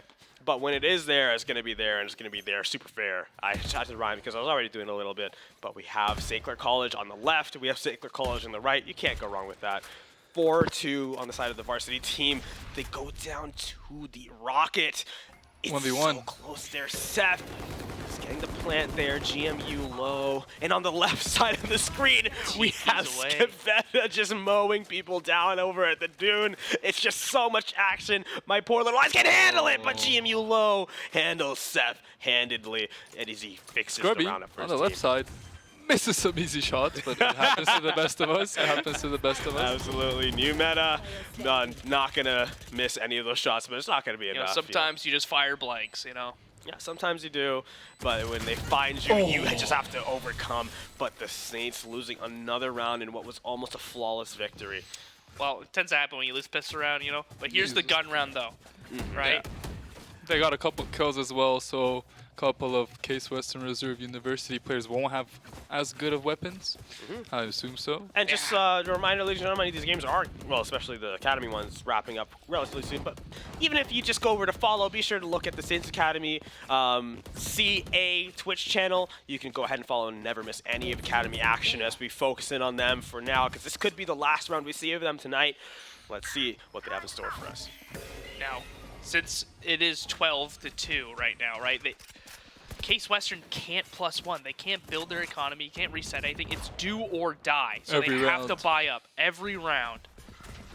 That sounds like it's gonna lead to inflation. Yeah. You know, it's just like, that can't be good for the economy. It's not. Valorant economy is in shambles. It's over. Canadian, he's done this before. Can he do it again? No! He could have found every head there. I knew it. But Jello just gets the trade, though. not quite. Yep. We're gonna be not necessarily even. Saints up 1. They're holding this B point. It's so chaotic here. Jello just spraying it down. He's gonna throw it to Dog. Get some information. He sees 2. I don't think he saw the 3rd there. Throwing out the flashes to determine a little bit. Almost finds the head there, right next to the box, but it's not gonna. Look at the Viper flank. Look at the Viper flank right It's now. huge. Look And the at that. Astra flank. Yeah, we're getting some They're flanks holding here. the door. They're What's even more impressive is they're being stuck. patient with it. Choked. They're being patient with it, and that's exactly what they need to. If they show that they're there too quickly, Oh, don't open this the door's door, open. Kaden. He sees it. Oh, but his knife was out. Oh, he's throwing out the smokes. Just make it easy for him. New meta goes down on the point. It's actually getting evened up. 2-2. It's just the flanks left. Scrubby just needs a little bit more time here. Comes around the corner, he gets the headshot. Flub the Glub is down, out of the game, and this could be the last we see of Case Western Reserve. Canadian, and he's not gonna find it. That's gonna be the Saints finding the round that they needed, only dropping 2 this entire time, and that's gonna be the victory for St. Clair Academy. Varsity, not varsity, No, Valorant. Valorant. That's the view word I'm looking for. This is varsity. Too many V's in the stream. Too many, way too many. I like saying V. You know, There it's you go. cool.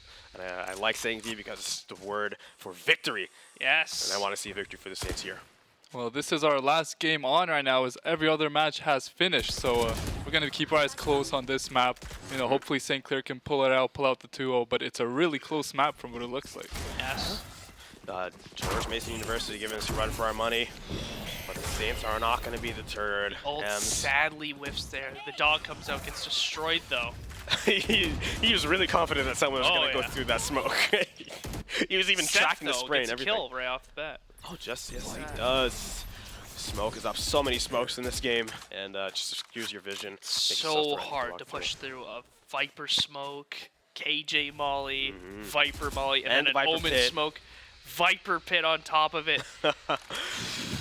It's scary for If sure. you don't have any intel gathers, like you only got a dog, a sky, like yeah, you have the flashes, right? But that only doesn't 30 seconds left. tells you it's like yeah, you flash 1 or 5, right? Exactly. Doesn't tell you anymore how many people you flash or where they are clearly sitting. But that's what the dog is for, you know, you get information, a lot of information being gathered by this agent. But speaking of 10 information, seconds, so it's they just have to go. They can't wait any longer. M's finding the kill, finding another one there. M's on his triple, his 3rd kill for this round. Can he get a 4th? They don't want to let him have it. Giza's going to take the They're glory. nading each No, other. Oh, gets one. Put down. M's is defusing though, so he's going to at least get the glory for that. There you go, mate. There you go, man. Low sadly has to save the gun here. It's going to be 5-4 for the Saints. Oh, he Seth- goes oh! down. Low gets Wow. hunted. Now we're rounding up the score here at 5-4. We're not that far from the side switch, gentlemen. Tell me what you're thinking about this game here. I say that a lot, but I really mean it. There must be some incredible, deep, encrypted thoughts in your brain about how the state of the game is for both teams. Well, like I stated earlier, and I said this twice during the Academy Valorant match. Like I said, Lotus defensive sided. Varsity already has 5 rounds. They already have 5 rounds. They're in a comfortable spot. They could lose the rest of the half and still be comfortable. It's you'd never want to lose a round if you don't have course, to. But, right, hey, but you know, at least like It's not the you're end not of the scared. world. Yeah. You know. You're like, there's still a chance. Like, even if you lose pistol, you're like, all right. Blaze like, getting the shoddy onto Giza. Caillou finds it, able to track him perfectly. Kitshran was running a little bit too hastily. Spike is gonna go down. Blaze finds Tillo. Not the way that they want it to. George Mason drops it on the point, and Saints coming in the corner. Ems gets a headshot. That was an easy trade for him. Already so low, AJ was. Now low. He's actually kind of low on HP himself. Seth just holding the angle, spraying them a little bit. They return some spray, so he knows that somebody's over there. Low coming on the corner bravely, finding Seth, but he's not going to be able to return the Nice kill. shot. And Seth's triple kill this round. Someone's getting a triple kill every round. Yeah. You know? Just finding that value. Just, you have a gun, it's like he's good for 3. He's good for 3 every round. To be fair, George Mason was on a bit of a save round. Now they have the Vandals across the board. Yeah. So this is going to be a big round for this match. And what I'm really looking forward to from the varsity team is when they really get into the groove of things, is cruising. Because just as we saw in the previous game, I think that was a really one-sided one as well. I think when we switch over to them, they were also 10-0. Same thing with the Academy team.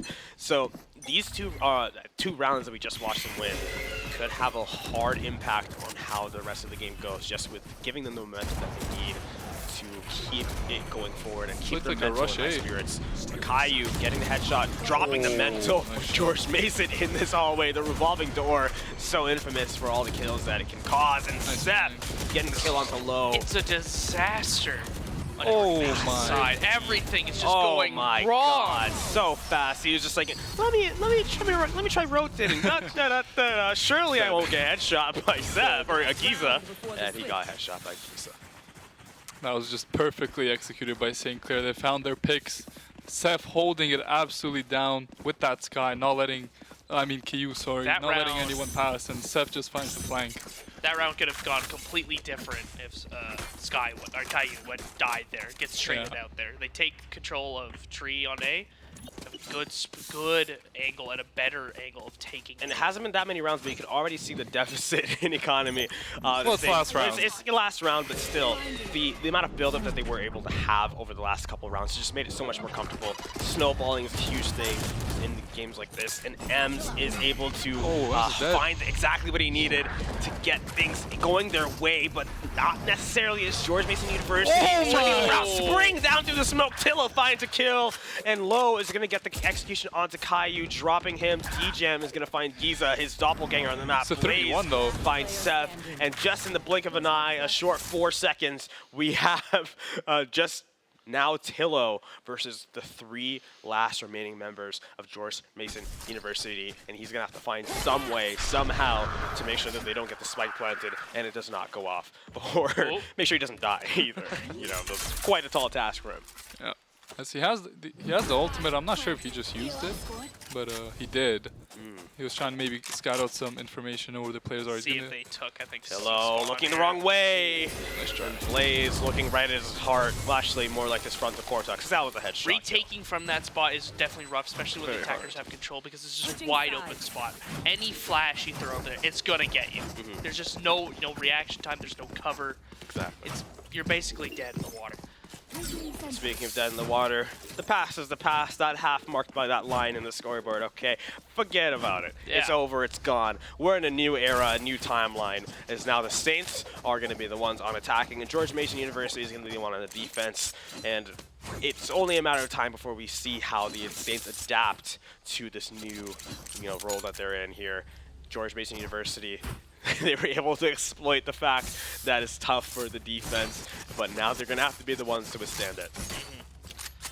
Yeah, as there's 3 bomb sites, it's easier to attack, obviously. Saints looking for more of a default on this opening round, not hard forcing any bomb site. Maybe try and get a couple picks.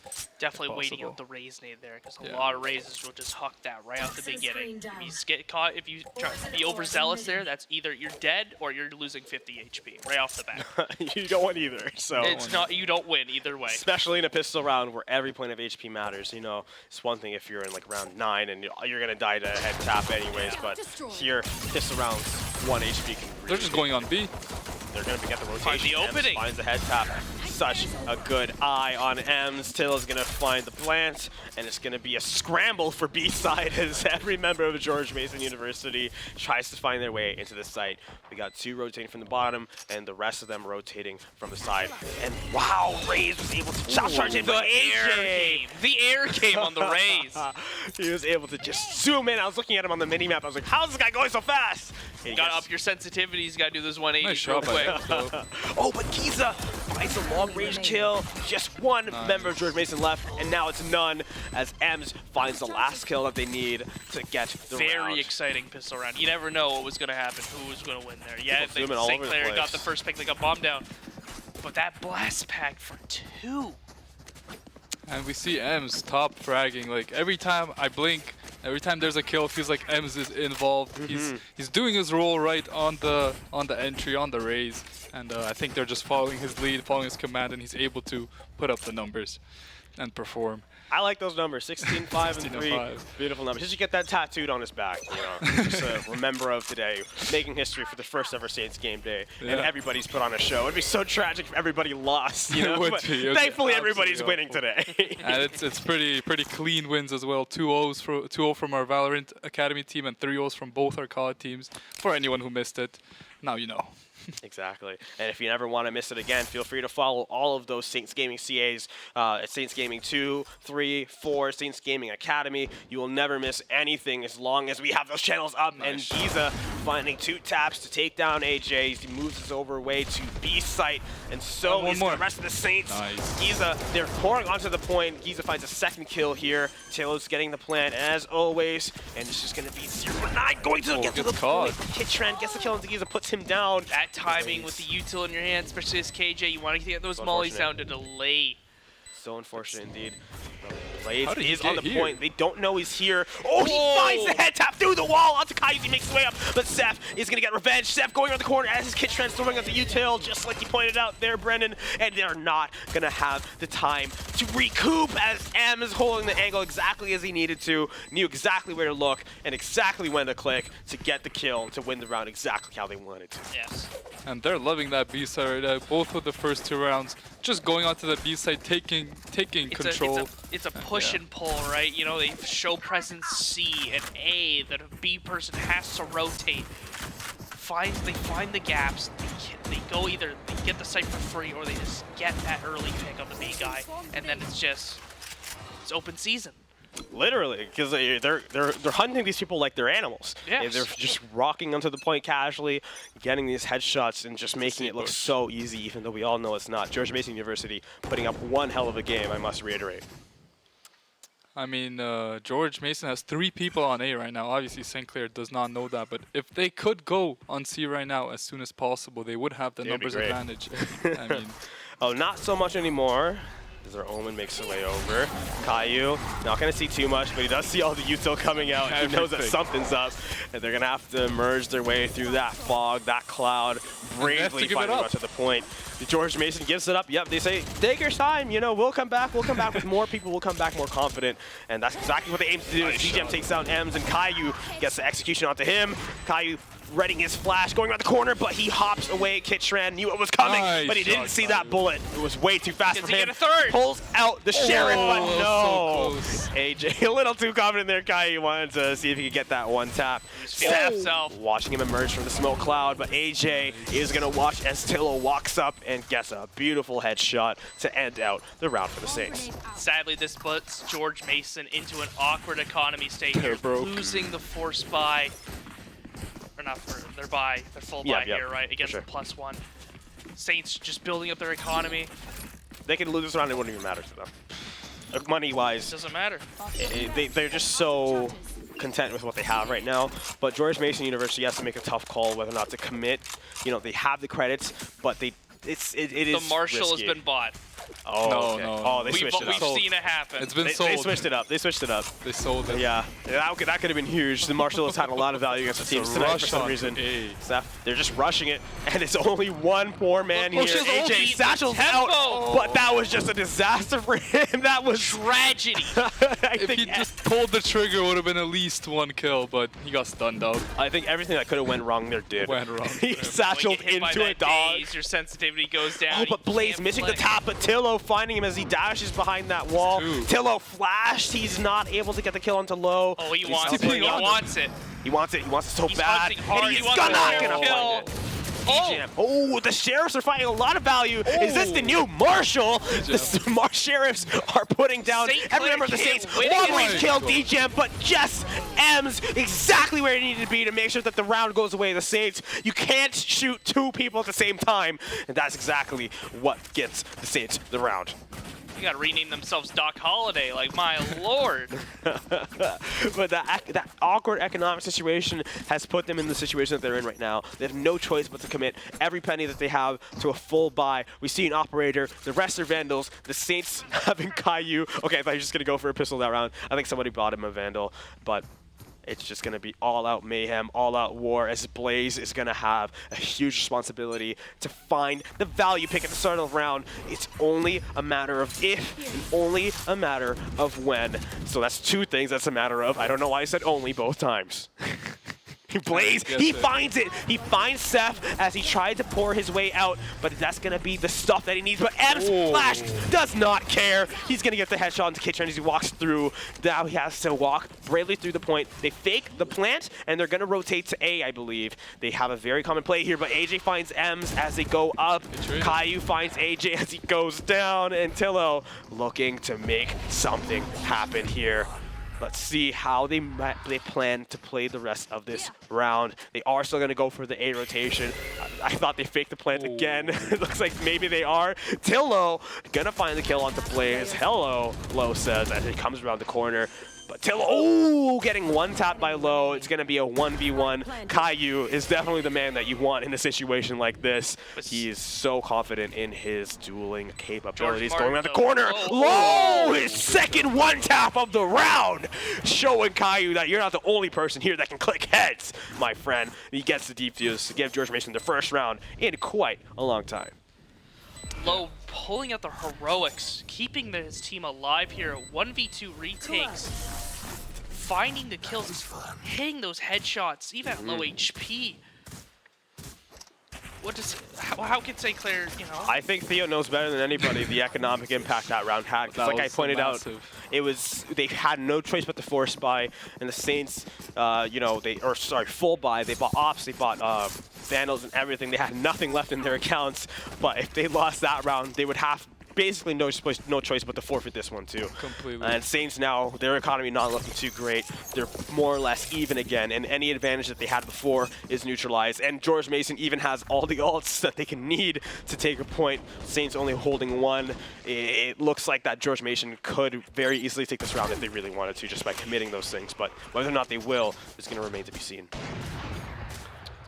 It's going to be a push on to C. There's nobody there at the moment, actually, weirdly enough. But they do have 3 players rotating, and as M said, I'm taking this into my own hands. He's chasing out the dog with the ultimate.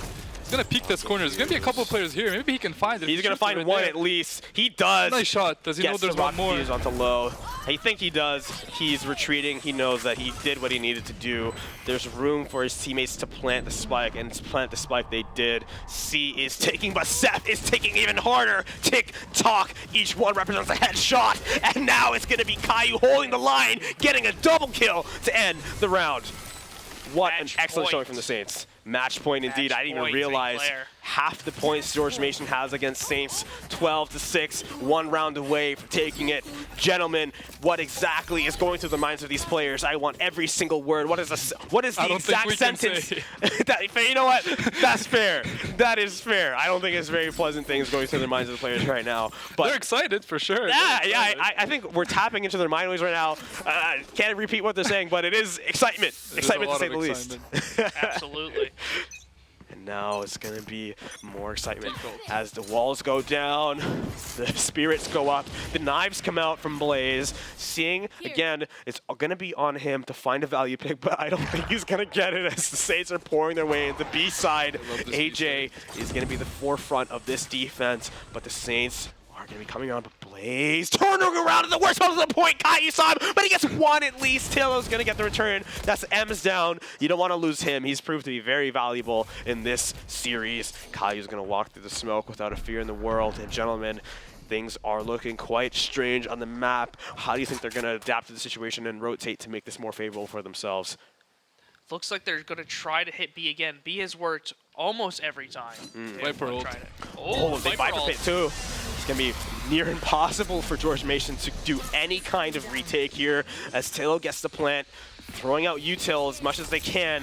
But at the end of the day, Saints are going to get the plant. They're going to go out, and it's going to be all on George Mason to make the initiative to go in. They start to fake the defuse, but Seth is there to even stop that. The defender Killjoy is going to go out, and Seth gets detained, so they are going to be able to find him. But coming up from behind is Caillou. He's throwing out some shots, but it's not going to connect. Caillou gets the kill that he needs. It's going to be 1 man left. It's going to be AJ, the man of the hour. He gets 2, but Caillou is here. Can he get the 3rd? Going on the corner, he has to reload. He jumps out just to get some information, but no. Tillo Willow says. He comes up the stairs and he puts the bullets into his opponent, and that's gonna be our fourth uncontested victory on today's first ever Saints game day as our teams make a very, very dominant showing. You're very lucky that we came to the camera just now because I was yelling so much I think I saw spit flying. I'm sorry, Floor. I love you. I'll clean you up later. But gentlemen, that was one hell of a game, and dare I say, actually, it was 4 hells of a games because we were able to watch all 4 of them. Tell me what's going through your minds, because, it's a lot for me. Well, I gotta say, all teams are all full cylinders, just all of them going off. Everything was going right. Plans was going. Heroics coming out of Caillou, and a lot of the of course Tim Hortons. Tim Hortons, a lot of Tim Hortons. Absolutely. We rely on that to keep our players enthused, reactable, and healthy. We basically eat nothing but Tim Hortons here at St. Clair College, and Subway, of course. Of course, Subway. But Theo, tell me, I saw your eyes bug out too at the end there. You look cool, calm, and collected, but you're not gonna fool me. I saw, but tell everybody at home what you're thinking as well. Well, first half was really close, but second half, as we started to spectate the game, just that game, we saw that St. Clair were able to find a lot of picks, a lot of set plays. They saw the rush the bomb sites, they were just all in. They wouldn't hesitate. They would throw all their util. Everyone would follow up beautifully. They found the picks. They held down the bomb sites, and that's why they won the match, I believe. Absolutely. Very decisive. You're talking about just that one game. I'm going to talk about the 3 others we saw before it. We saw our Call of Duty varsity team, our Call of Duty Academy team, and our Valorant Academy team just doing what we just discussed and saw in that last game, but doing it even harder, doing it even faster, doing it even better as they were all done before the varsity team. They seem to be the last ones here. Taking us to a little bit of a broadcast overtime. Not really, because in fact, we have a lot more. Before we go to a break, I got to tell you that coming up, we're going to have some collegiate iRacing, as well as for the first time ever, we're going to have our Omega Strikers team going to be on. And gentlemen, I want you to tell me how you're looking forward to those two.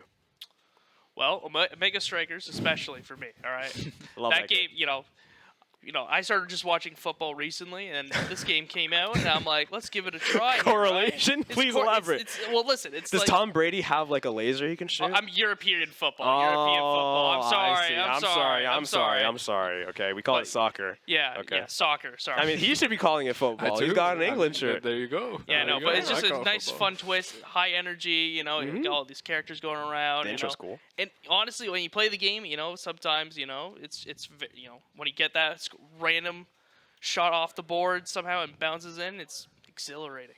And I would love to see that here. Even more exhilarating is the engines revving. I feel it in my chest. I feel it in everybody's chest.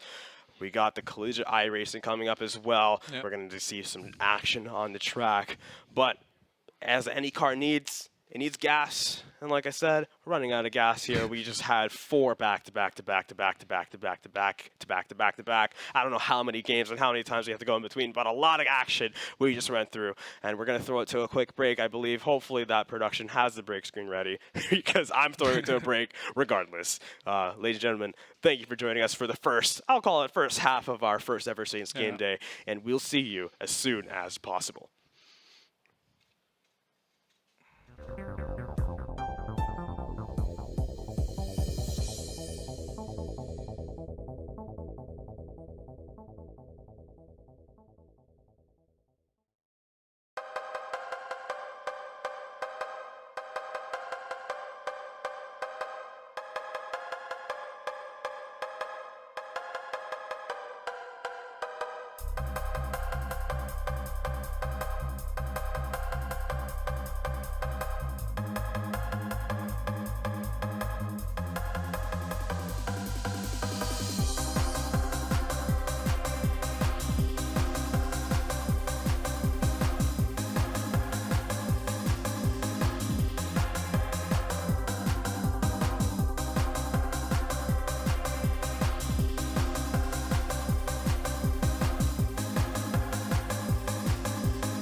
All right, welcome back, Saints Nation. I hope you're enjoying the first half of our Saints game day. Of course, been a learning experience for all of us, to say the least, as we go through this, and we had plenty of action so far. But of course, we are not done. Brendan, of course, has been on the mic for the last little bit, but joining us here at the desk as well from the iRacing team, the coach, the captain, our driver, Athena Leclerc, going to be joining us just shortly, a few minutes away from qualifying. How are you feeling today? I'm feeling pretty good. I appreciate you guys for having me on. I feel like we've got a good chance today. We've put a lot of hard work into the car, so hopefully we have a good turnout here at COTA. Absolutely. As you did just mention, Circuit of the Americas is going to be the track that the iRacing team will be competing on today in the Collegiate iRacing League. Basically, from what I'm understanding, please do correct me if I'm wrong here, but there's going to be basically 2 back-to-back sprint race styles. So not like a full feature length race, but like 2 kind of back-to-back. Is that correct? Yep. So essentially, like in this series, we have 2 20-lap races. They're supposed to take roughly 20 minutes each, and essentially, like we're just going to be trying to get the best position out of it. We're running up front so far in practice, so I'm thinking we're going to have a good chance. That's awesome. Absolutely. When it comes to the system itself, like with Collegiate iRacing themselves, I know some people may have followed our social media before, might be a little bit more familiar with our Cup side, the Oval or the NASCAR side. But in terms of points in the league itself, how does this work exactly? Does everybody get points for finishing, or do you have to kind of fight for a spot like the F1 style? So it's when it comes to the Formula Collegiate series, it's more like the F1 style points. So I believe it's top 12 or top 10 end up getting points in both races. And I mean, so far we've been doing good. We had a little bit of a rough start to the season, but like the last couple races, we've been able to claw our way back. I think pretty decently high now. No, that's absolutely wonderful. If you want the button, just let me know. Yeah, no. But with I was trying to think here for a second. So one thing that I did actually notice as well, because originally we went into the season and it's like, okay, it's Athena versus the world for St. Clair, when we were basically, from last semester, we had so many people on track that we were almost a meme at one point for the CIL, just because we flooded 6, 7 drivers. We were worried it was just going to be you, but it sounds like now we have a couple of additional drivers as well. And it sounds like you're saying a lot of you are kind of in practice up in the upper half. Who else is driving here for us for St. Clair? So we have Zarin, who's the COD coach for varsity. He's been on the service for quite a long time, so it's kind of nice to have somebody who's kind of, been on the service at least as long as I have. We also have 2 new drivers who are completely new to iRacing, Tristan and Adrian. And I mean, Tristan's been putting in a lot of work. He's hit like 400, 500 laps now for NACE qualifier, which is quadruple the amount that I've put in. So he's really working hard trying to catch up. Oh, that's wonderful. And then I've not necessarily gotten to see Adrian too much in action. Has they just been like a road expert? 'Cause I haven't seen them on ovals. Yeah, so his schedule, unfortunately, isn't really working out when it comes to Cup. So he's mainly been doing road, trying to bolster our roster there, because to be honest, we kind of need it. If something happens on road, it's really hard to recover. So having those extra drivers there is really helpful in making sure we stay in the points. Absolutely. And from semesters past, at least, it did feel like we were pretty heavily favoring the oval side of things. That's where a lot of our attention did go, of course, getting that one collegiate championship a year or so ago. But the road side, we've always done well. I think we were top 5 the last couple of years, if I'm correct. But seeing you do good again here in road, especially upcoming here with the CIL. We are going to have the Collegiate iRacing League broadcast up here very, very shortly, as we have that and Omega Strikers happening at the same time. But just to close things out here, in just a moment's time, let you get to qualifying. When it comes to Circuit of the Americas, what do you think about that track is just clicking for you? I mean, the track temps are really hot, so the cars are going to be slipping and sliding a lot more, and I feel like I have a lot more experience when it comes to throttle control compared to everyone else. So getting off the corner, I'm going to be doing a lot better than, some of the other drivers like Clemson and them, who have been kind of struggling off throttle from what I've seen. So it's going to be nice to be able to use that to my advantage and hopefully get some positions early on. Absolutely. And one thing I guess to also bring up here, one, you said the track temperatures. I'm going to ask it a two-parter here. How is it determined, the weather for these races? And then part two, is there any resets? Like if something goes wrong, are you just completely punished and that's the end of your race, or reset, get placed back on the track and try again? So to answer the first part of your question, what they do is they take the real life weather of the day that it's supposed to be happening and roughly around the same time as what they set the in-game time to be. So for example, tonight's race is going to be set in the afternoon. It's going to be a daytime race. And they took the weather from Austin, Texas, and it's going to be like 87 degrees Fahrenheit ambient temperature, which is really hot compared to what we've been used to driving. As for the second part, I mean, it's pretty like, yeah, I'm not really sure. Like, it's just, yeah.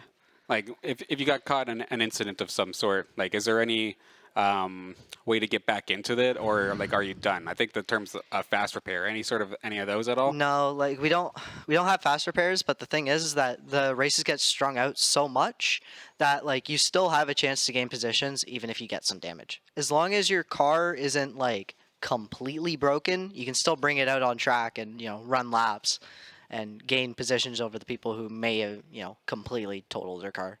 Oh, absolutely, and you never know. You could crawl your way, limp your way back into the points. We've definitely seen crazier, especially turn one. But with that being said, we do need to get you over to qualifying, because I know especially qualifying can be extremely important if the track happens to be a little bit tough to pass on. So we will let you go. Thank you for joining us here on the desk for this interview. Good luck with the race tonight. Absolutely, thanks. And with that, we shall throw this to a very, very quick break while we await the CIL's broadcast and the Omega Strikers one. We'll see you in a few minutes. I just had a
again to the desk, but this time we got some new faces. Probably one new face, unless you've been around for a little while. You probably have seen, of course, Zach Bailable.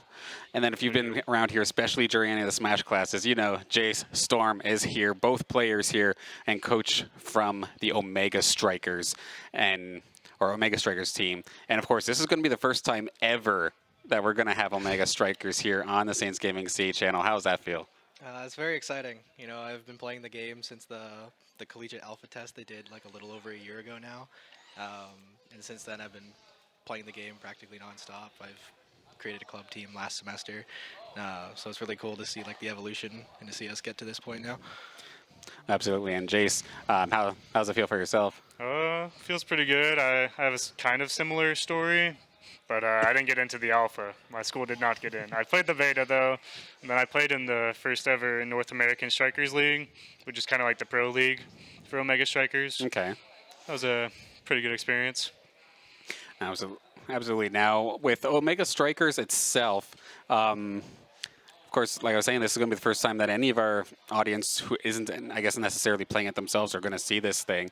And how would you compare, like, how would you explain what the game is itself? Because a lot of times I just kind of say it as, I think of, not ice hockey, I think of air hockey, but with characters and abilities and a map that kind of moves a little bit. But of course, this is from the outsider looking in. Does one of you have a better explanation for that?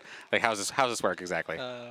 Yeah, so pretty much that's a pretty good example. You know, air hockey is like kind of the closest thing you can get to like an actual like sport that kind of mirrors it. But yeah, it's basically just like air hockey with like MOBA characters involved. So it's like it's a 3v3 game. You got two teams fighting to score the core or ball into the enemy's zones.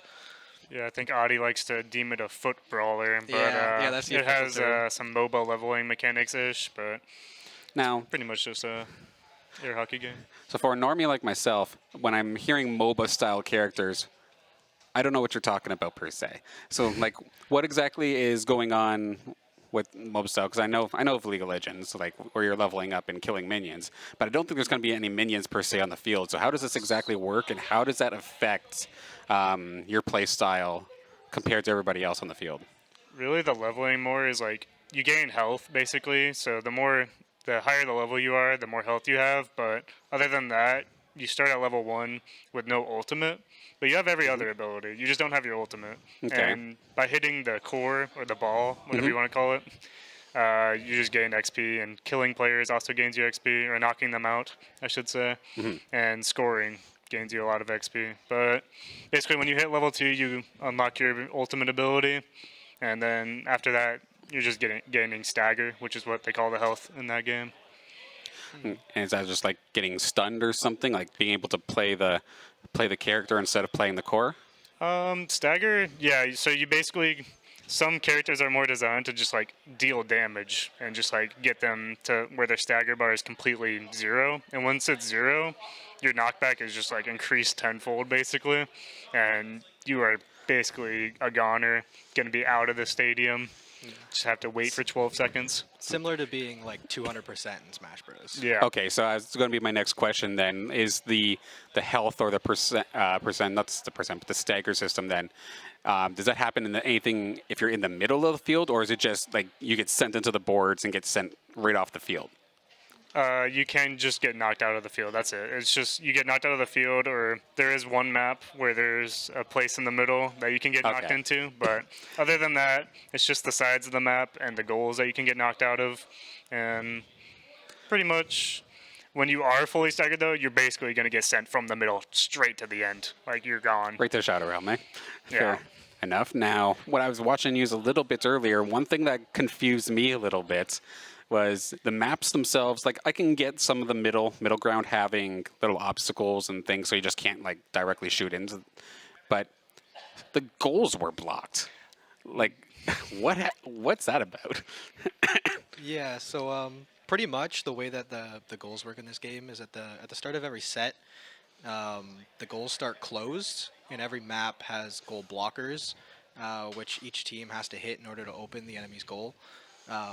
Every map, like, it can vary, like, what the goal blockers is. Some of them is just like a circle on the map. Others is like something off in the corner. But they're usually all like they're highlighted in yellow. And your goal is to first hit that to open the net and then score the ball. Score.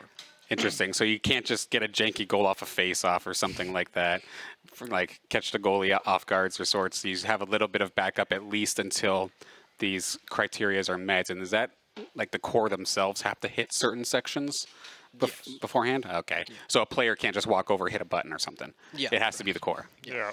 All right. So, see, we're all learning today. It's not just going to be me, I am sure, but I'm definitely going to be excited to see you all in action. Your matchup for tonight, though, is going to be up against Shenandoah University, a team that we've definitely played in many other esports here at the college, but I don't ever recall like anything about them in Omega Strikers. How are we feeling? Like, how do they hold up, and then how are we feeling in regards to that matchup tonight? Well, they're definitely like a decently strong opponent. You know, we can't underrate them in the slightest. Otherwise, they will catch us off guard. But I'm very confident in my team that they will be able to overpass them tonight. Sounds good. Sounds good. Any words for you, Jace? I share the same sentiment. I do think they're about average, a bit above average maybe, but they did set up the first collegiate LAN, so I respect them for that. Oh, absolutely fair enough in that regard. And the last thing, more so for me to kind of cheat with a production a little bit here. Best of 5, how does this work here? Because I know these games kind of go quick. Yeah, so it's a little bit of a confusing process, the Omega Strikers. But basically, you have matches, games, and sets. So each match is best of 3. Each game is best of 5. And basically, like the games work in sets, so that's what like the best of 5 aspect comes in. Okay. So kind of think of it as like it's kind of similar to like tennis almost, where basically you have to score three goals and then you win a set, and then it goes into kind of like a phase where you're drafting what are called awakenings, which are similar to like items in MOBA games. And once you've won 3 of those, you win a game, and then since it's best of 3. Personally, I think I'm kind of relating it a little bit to FGC, where just because you deplete their health bar once doesn't mean you've won the game kind of thing. You might have another round of sorts. Yeah. So it's 3 you have to get before 1 game is finished. Mm-hmm. Okay, that makes sense. It'll take a little bit of getting used to, but definitely looking forward to it because want to see some more Omega Strikers coming up here, of course, tonight, and then hopefully some more down the road with this new style, of course, this Saints Game Day that we are doing here today. But 9:30 comes up quick. We're going to let you get back into the field for a little bit longer before your matchup. Thank you both for joining us here on the commentary desk, and looking forward to see you in action very, very soon. Appreciate you for having me. Yeah, our pleasure. Of course, with that, Collegiate iRacing League shall be starting up in just a moment's time. We're going to hop in with them for a little bit until the beginning, of course, of the Omega Strikers match. Then we'll go side by side so no one misses any of the action. But before that, very, very, very brief break, and we'll get right back to you. iRacing goes great.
All right, Saints Nation, welcome back once again. Got the commentary crew back up here. Of course, Theo and Brendan here to join me on the desk for some more action. We've got iRacing from the Collegiate iRacing League to continue our Saints game day. Going to be joining it a little bit in progress.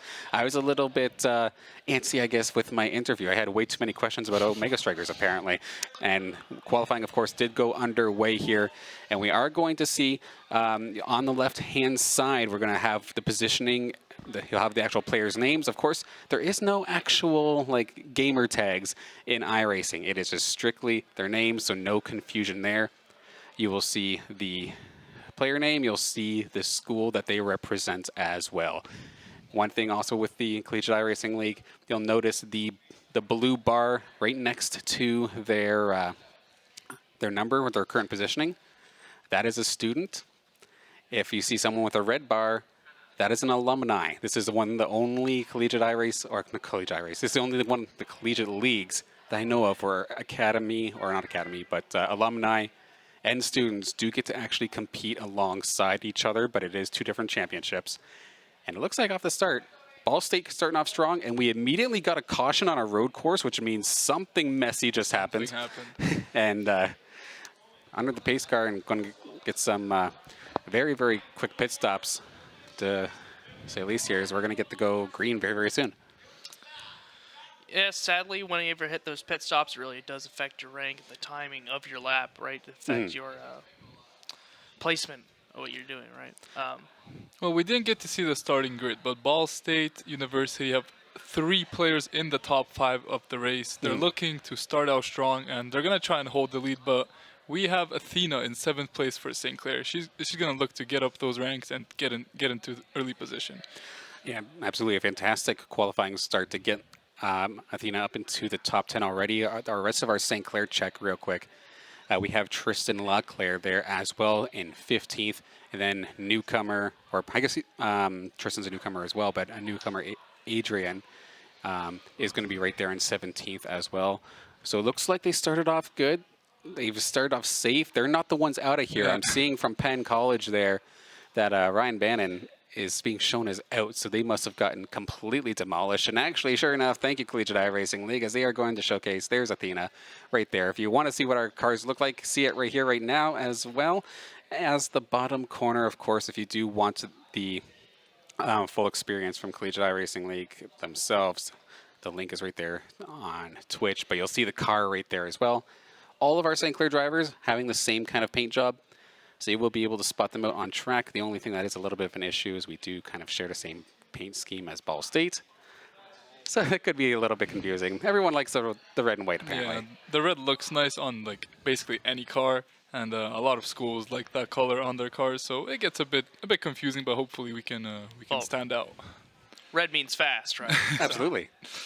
Red also means don't trust me in your rearview mirror, because I'm probably going to punt you. But that's a whole nother story, at least when it comes to car insurance. But starting off here, still under caution, so something really messy would have happened. And I think Athena did kind of prelude to this in our pregame interview, where they had mentioned that by taking the current weather from Texas in this situation, as we are about to get going green here once again, but with it being so hot, the track is just that much slipperier than normal, and it must have caught a few people off guard a little bit here to have such an early caution. Yeah, someone probably either was way too aggressive with the wrong tires or something of that might have happened, might have just lost traction and just gone off course. We needed the yellow flag, but we are off. We are off at full speed, and we got the green flag. Yeah, the twists and turns of Circuit of the Americas is definitely a confusing one. Of course, for those who may not know, of course, this is personally, if I do have the opportunity to actually game Verde, this is my game of choice. So I've been around this track many a times, but not usually on the track. I'm usually in the grass somewhere, because this is just so difficult on a good day to try and keep yourself in the middle of, let alone in a hot day like today here. So far, it looks like Athena still holding strong in that 7th position. Meanwhile, the St. Clair drivers right up next to each other with a Robert Morris University car kind of in the middle of them. Yeah, we could see our St. Clair drivers toward the bottom, 15th and 17th, gone up a few positions, I believe, since the start of the race. So they're looking good in the back of the pack, going to try and get to the front of the pack. Obviously, that's the final goal. As Athena is just doing well, staying in 7th, not letting anyone go around, and just keeping the position. It does have the Valparaiso University car of Ricky Paz pretty much right behind her. However, only being 0.5 seconds behind means that whenever a straightaway does, of course, happen, Slipstream very well could come into play, getting the draft and basically getting a boost right up to the bumper of the car in front of you. But you got to be a little bit careful, as I do see Tristan Leclerc, unfortunately, bumping on down. Maybe a bit of an off-track scenario, and that's just the rough thing about iRacing. This isn't your Forza like arcade driver where you can kind of run through the grass for a little bit and probably be a-okay. You touch the grass, this thing's basically ice, so you can easily fall. And unfortunately, broadcast ain't going to quite show it this time by though, but we do see Tristan unfortunately dropping down for a little bit.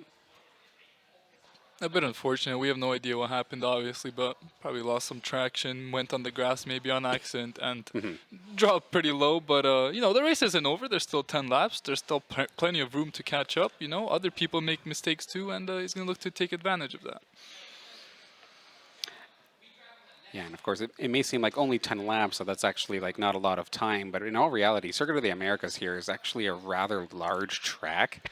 So every lap being like maybe a minute and a half, 2 minutes. Like it's about 20 minutes to get yourself back into the game. You never know what could happen in that time, as we do get to actually ride along here with Athena sitting there in the 7th position, of course, slowly but surely closing in on one of the Ball State University cars, Lucas Mui, up ahead of her.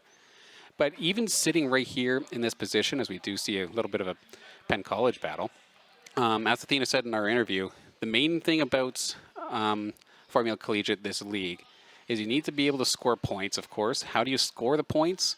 By getting 12th and higher. So that is the main goal. If you're sitting there in 7th, that's still a good payday in terms of points.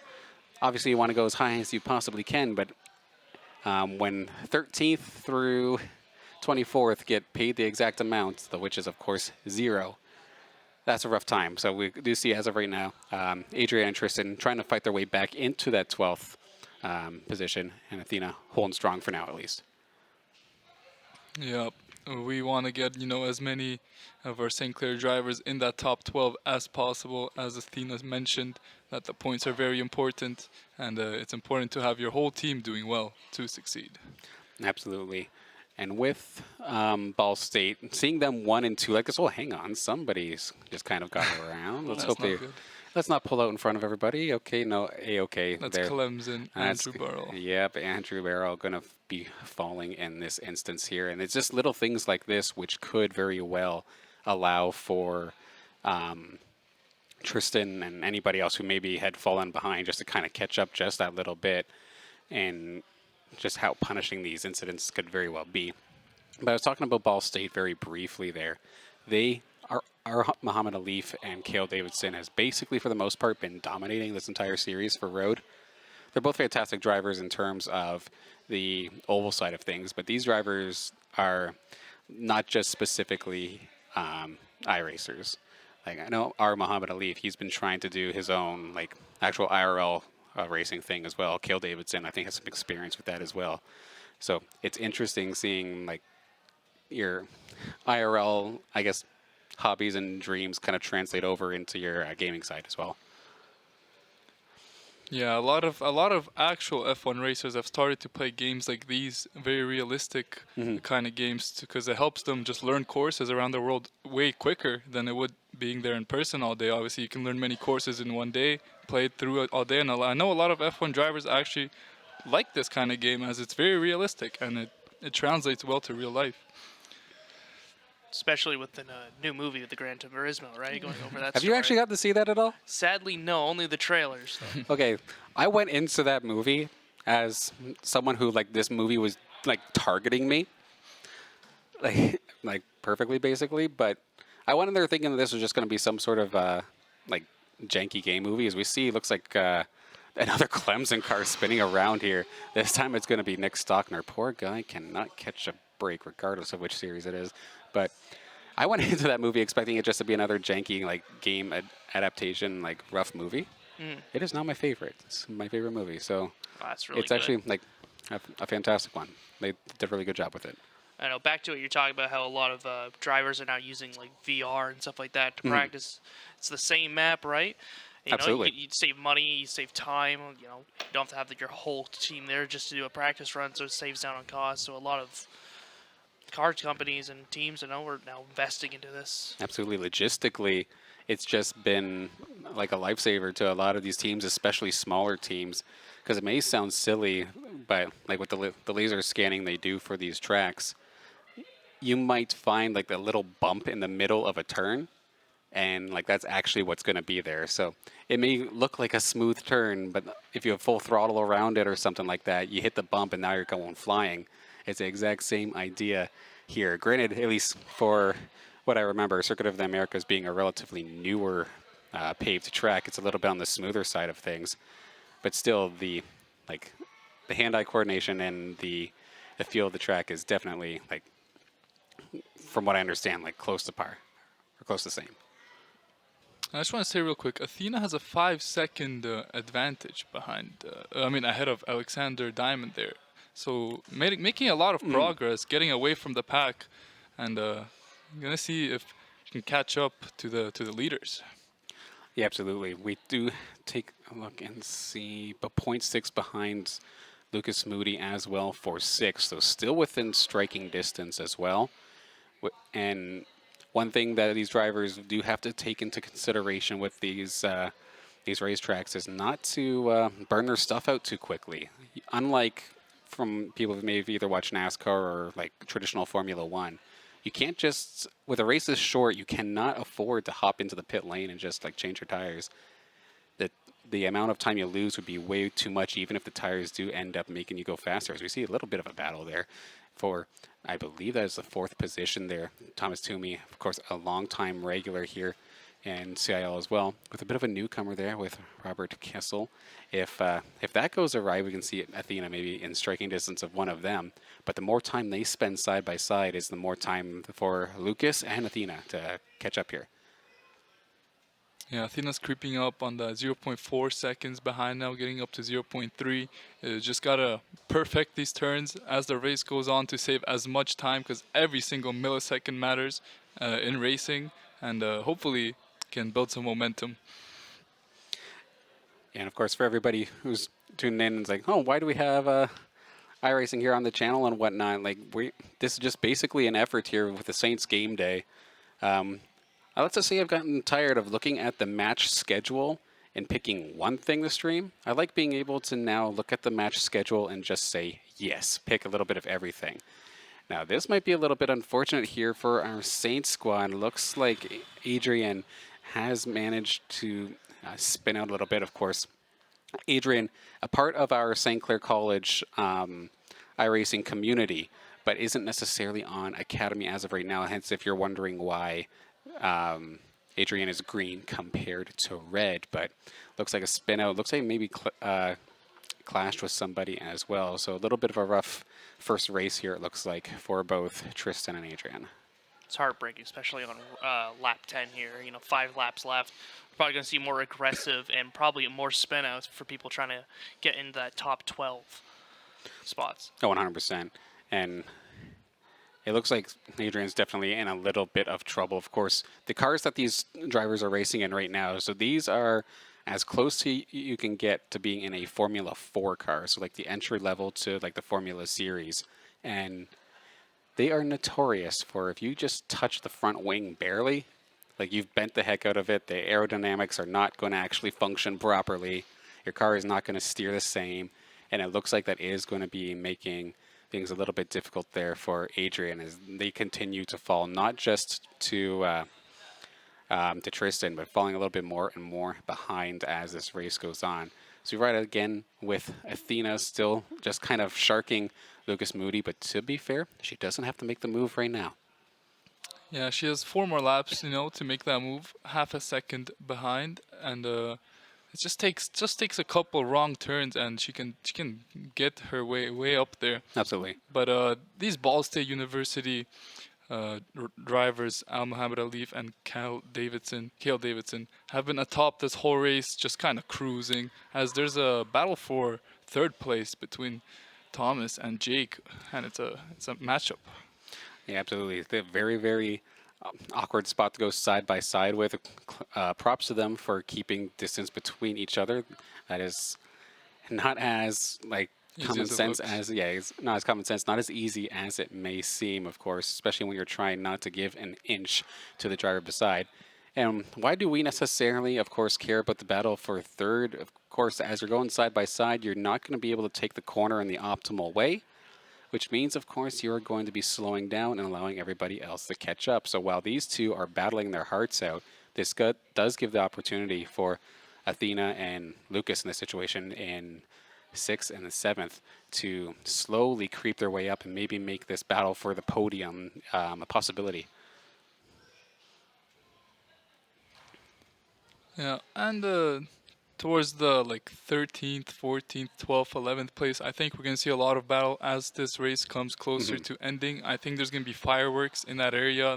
You might see some crashes, might see some nice overtakes because, as you said, 12th and up gets points, and everyone's going to want to get that spot. Yeah, looking at the cutoff range for that as of right now, it does look like the person sitting in 13th out of Howard Community College is about a second behind. So at least for the Robert Morris car, they're sitting in 12th. They have a little, excuse me, oh gosh. They have a little bit of a gap to hang on to this, to say the least here. For just a little bit more. As I say that, it looks like they actually kind of choked up a little bit. So you're probably right on the money now, that 12th position. I'm sure the CIL is taking a look at that just as much as we are, but given the next couple of laps or so, that very well could turn into a very aggressive section of the track. It's a big wiggle out of Jake there, and now here we go. The pass for on third and fourth. Oh, gosh. Oh. This track, of course, these curbs are not all even. You can run them over, and you just bounce. You lose all your grip, and you do not want to spin. So a valiant effort there for Toomey to try and get in there. But you can see even now that back end of the car is just wiggling, just wants to get away. And a little bit of a battle in the 12th place spot. Looks like it did actually occur there. The Robert Morris car of Nicholas Patinella did end up falling out of the top 12. So that lets Howard Community College to see if they can have their way of hanging on to the points. Yeah, and Ball State's still sitting at the top pretty comfortably, about 10 seconds above any other school even within them. Like Jake in second place, sorry, is just trying to catch that big lead in first, but it's going to be hard. Oh yeah, especially when you have Toomey constantly looking for overtakes. Going to try this around the outside this time by. Going to get sent all the way into the curbing. Still has a nose there. Cannot be chopped off as of this moment. And maybe side by side. Here's the opportunity for Athena to get some time in. A little bit of contact. But of course, these tires can take at least a little bit of a beating. The slightest of touches will not cause a blowout of sorts. But like you said earlier, these cars are made of like paper mache. Certain parts, absolutely. Yeah. The tire's thankfully not going to be one of those paper-thin parts, but still pretty close nonetheless. And I'm taking a look at the intervals there. Athena is just been hovering between 0.1 and 0.5 left here to try and pass Lucas Moody for a little bit more points. But at the same time, oh goodness, that's a lockup and a half there from Toomey, but went for the full send, thought against it. Yeah, it would have been a very dangerous one to go for there, but he managed to slam on the brakes and just still try and stay on him. Doesn't lose too much space, but he does lose a bit of time. But he's still in contention for that podium spot. Yeah, last little bit, of course, 2 laps left to go here in this first race. And one additional thing that we did not get to mention during the interview, but if you make it into the top 12, your starting positions basically flip-flop from the last race. So if you finished 12th, you are starting first, and you get to play defense the whole time. Meanwhile, if you won the race, you start 12th. And yep, there it goes. It unfortunately wasn't on the screen, but Athena did end up making her move now just has to hold off Lucas. Hopefully, for the sake of Athena, that maybe Lucas burned up a little bit too much of their tires, and it looks maybe like not be able to she's catch getting it. a big lead. Yeah, there we go. I know we're just looking at numbers at this point here because this battle for third and fourth is actually pretty ridiculous as well. Don't blame them for taking a look at it, but for us on the Saints side, it's looking like Athena holding on to 6th. Tristan and Adrian are going to be 17th and 19th respectively after a little bit of early race troubles, it looks like. Yeah, and we're on the 14th lap, so one more lap after this. I think the only really big important battle is for 12th and for 3rd. Other than that, everything seems pretty settled down, and we're just gonna see those two big clashes going on there.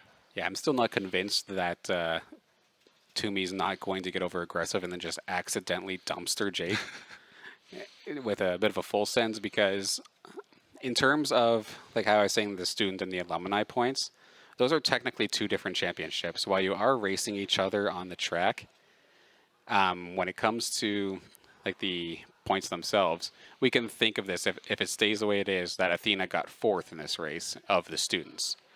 But this is alumni versus alumni, so they both are really reaching for this. They want to hang on to it. In fact, actually, the car behind them there spun right in front, and that's going to actually allow, Athena is going to move up into the 5th place position for just a moment's notice, but the Florida International University driver of Robert Kissel is definitely going to be kicking themselves, and with it being the last lap and being that little of a gap, I'm expecting some aggression. This battle for 3rd is going to be really intense, I think, on this last lap. We're going to... Saves it. He saved it. Very close to spinning out there. That would have been tragic, but he manages to keep on the gas and keep the car straight, as he's going to look for another overtake here. They have to be careful, though, because if the situation happens where Toomey does actually wreck Jake and makes the pass nonetheless, that's a penalty that will be applied to them. Oh, he gets him on the outside. Oh, They're my both on goodness. the outside.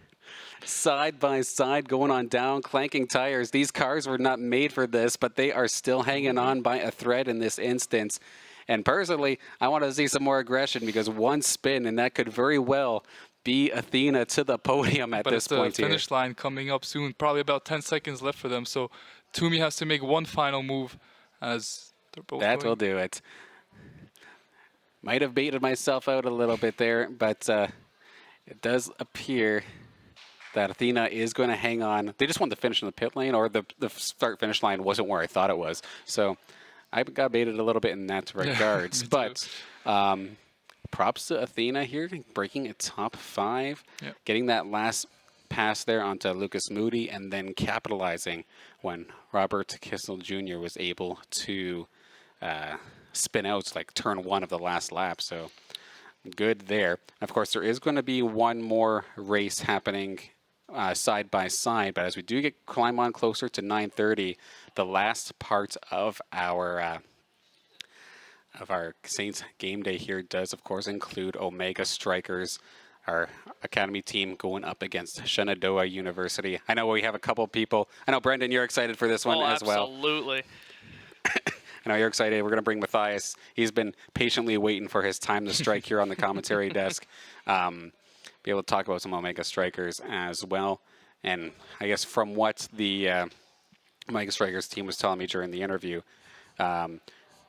they're expecting, like, they level the Shenandoah squad as like a slightly above average squad, and should be a challenging one, not a wash either way.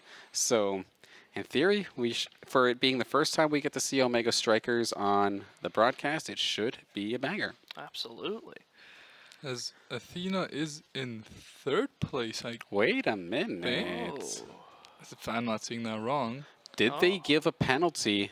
Maybe because they made some contact, they could have given yes. 5 seconds maybe to each driver. That's why they had to finish in the pit lane, because the still- cars were damaged up. Even still, a strong showing out of Athena today. Yeah. Oh, absolutely. The 5th place would have been fantastic in its own right. But to make podium on the first time that we actually kind of get the cast, this might be a blessing. I'm sure there's going to be a bunch of people who are going to tell me otherwise, but maybe we need to get CIL on a little bit more often here. It seems to be a good vibe, but it should be interesting. Of course, we're going to stay side by side here with the Collegiate iRacing League, but when we do go full screen with them, I think we'll just let to the CIL broadcasters, because they do have their own commentary. And of course, if you do want to stick around with them, Collegiate iRacing League on Twitch and YouTube is where you can go for that. And they usually do have some commentators for themselves as well. So we'll let them handle that. That way, you can just focus on the Omega Strikers side of things here. And if you do need to ping me for whatever reason, though, I've got a microphone in the back. And I as much as I'm excited to be doing the producing side of things, getting to see iRacing on stream does get me excited a little bit. So if you need anything, of course, just let me know. But a couple more minutes till we get Omega Strikers. Yes. End it off with a bang, right? Absolutely. With a bang, a core, some pitfalls in the middle of the stage, apparently. Like, it's going to be interesting, especially I'm still trying to wrap my head around what I was seeing in the other room where it's soccer, but a MOBA at the same time. And I never thought I would see those two games combined. The amount of good games that come out just out of things that you would not think would actually exist is definitely astonishing. But again, we did kind of touch on a little bit before where it's MOBA characters that have abilities. But one thing that I didn't really think about until I was talking with the squad a little bit after the interview was that like there's actually characters that are kind of suited towards positions and players suited towards positions as well. Yes. Like I'm thinking of Rocket League where there's not necessarily a goalie. It's all just rotations. Yeah. So I think it was going to be something kind of like that. But no, there is actually dedicated forwards, dedicated goaltenders from what I understand. You want to elaborate on that a bit? So, yes, there is a different role. So it's a 3v3, right? So you usually have one forward, and then you have a goalie, and then you have a flex, right? And also some characters that could be stated as a forward are actually also good as a goalie as well. Okay. And then, after one match, after you score 5 points, right, the first one to 5, right, you get to the screen where you get to pick augments to then enhance your character as well. So you can become stronger as well. Like what kind of augments are we talking about? So we could talk about like, so let's say there's a character that could add like bubbles that will ping the core around. You can spawn more bigger ones. Speed while having the core in your possession. Stagger. So many different ways to build your character around, suit your play style, and stuff like that. Definitely going to be interesting to see. Theo, what are you most excited about for getting to see some Omega Strikers? To be honest, I've never even watched a game of it. Oh, really? But I have played MOBAs and I have played football. So, I have a bit of knowledge in both of those fields. And it sounds like a quite exciting game with a MOBA. That's a football game. I mean, it sounds like there's a lot going on. If there's abilities, there's a ball flying around. I think it's going to be fun to watch. Definitely going to be an interesting one nonetheless. Of course, that game just on deck. We're quickly getting the stream. Of course, it will be watchable full screen, like purely on Storm X TFT. Of course, Jace that you saw here earlier is going to stream his point of view, which thankfully covers the entire arena anyway. So we'll get to see not only the match happening live, but kind of the actions that he's taking alongside with it, kind of get into his mind a little bit. But we do have to quickly get that all set up. So I'm going to suggest that we throw this right back to the game day screen. Or if the CIL is on, we will quickly throw it over to them to catch the start of Race 2 with the commentary done by the CIL themselves.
turn. But back up to this corner, here you go, Ryan Dunham trying to do his best to run away from Lucas Moody from Ball State University, and that is going to be the leading Ball State car at this point in time. Athena Leclerc right behind, eager to sneak through any gap that might appear right there. But back up at the front with a half-second lead, quick half-second lead, is Ricky Paz and Valparaiso University, but hot on the trail. There's Alex Diamond. He's trying to look in late on the brakes, and I wonder if Austin DeLong is not so confident on those new tires.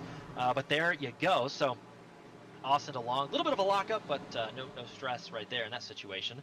And Alex Diamond is going to stay on the inside. And what's the play right here? Yeah, you look for the over-under. Austin DeLong looks for it. Defended from Diamond right there in the Drexel University car. And there you go. And who loves this? The 2-second lead, Valparaiso University. But there you have our Muhammad Alif, who is right behind the gearbox of Embry Riddle. And there you have it. Almost a dummy right there. And I think that's... Hello, everybody, and welcome to our last event here for Saints Game Day. Omega Strikers making its first debut here on stream. We have an academy team. Let's see what they got going. Omega Strikers is a great game, guys. Have you played it yet? Oh, absolutely. I can't remember the code, but there's a code. Okay. There's a code where you can find the Saints logo and you can use it as an emote in the game. Yeah, spread the love. Yeah, we'll get that code going soon. You introduce Hello. yourself. Yeah, I gotta introduce myself. Hello, I'm Matthias Matthias. If you've watched the streams before, I'm sure you've seen me around. I've been around a lot, but here I am to close out this game day. Yeah.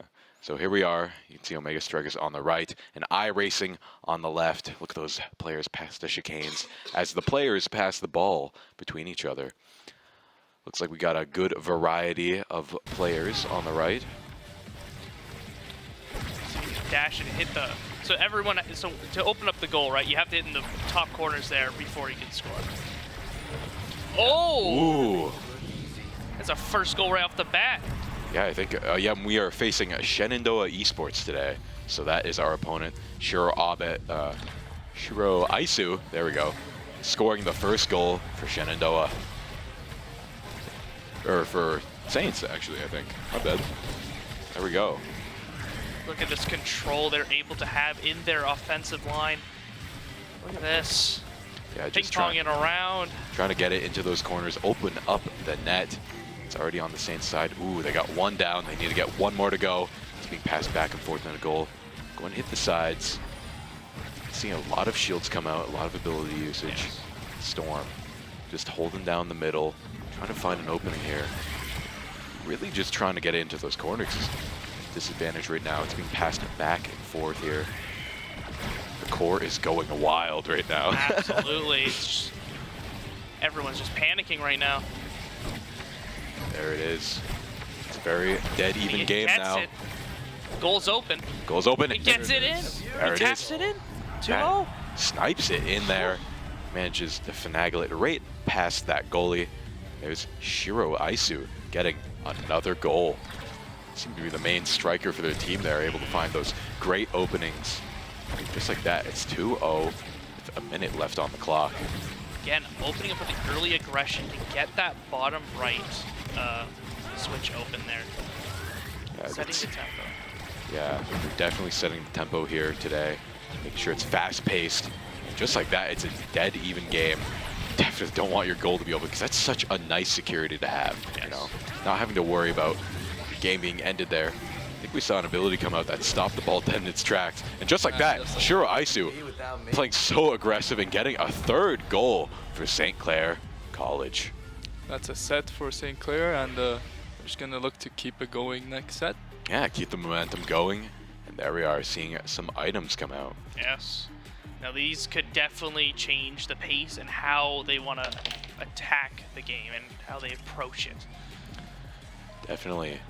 And on the side of iRacing, I think we're seeing a little bit of a different game going on there today, but it's still Athena in the lead in 4th place, but very close there with Drexel University on the straightaway, trying to get into the lead there, and is looking pretty consistent. Very similar to last game, actually. I thought it was a little bit different. I think the Saints are playing a little bit better.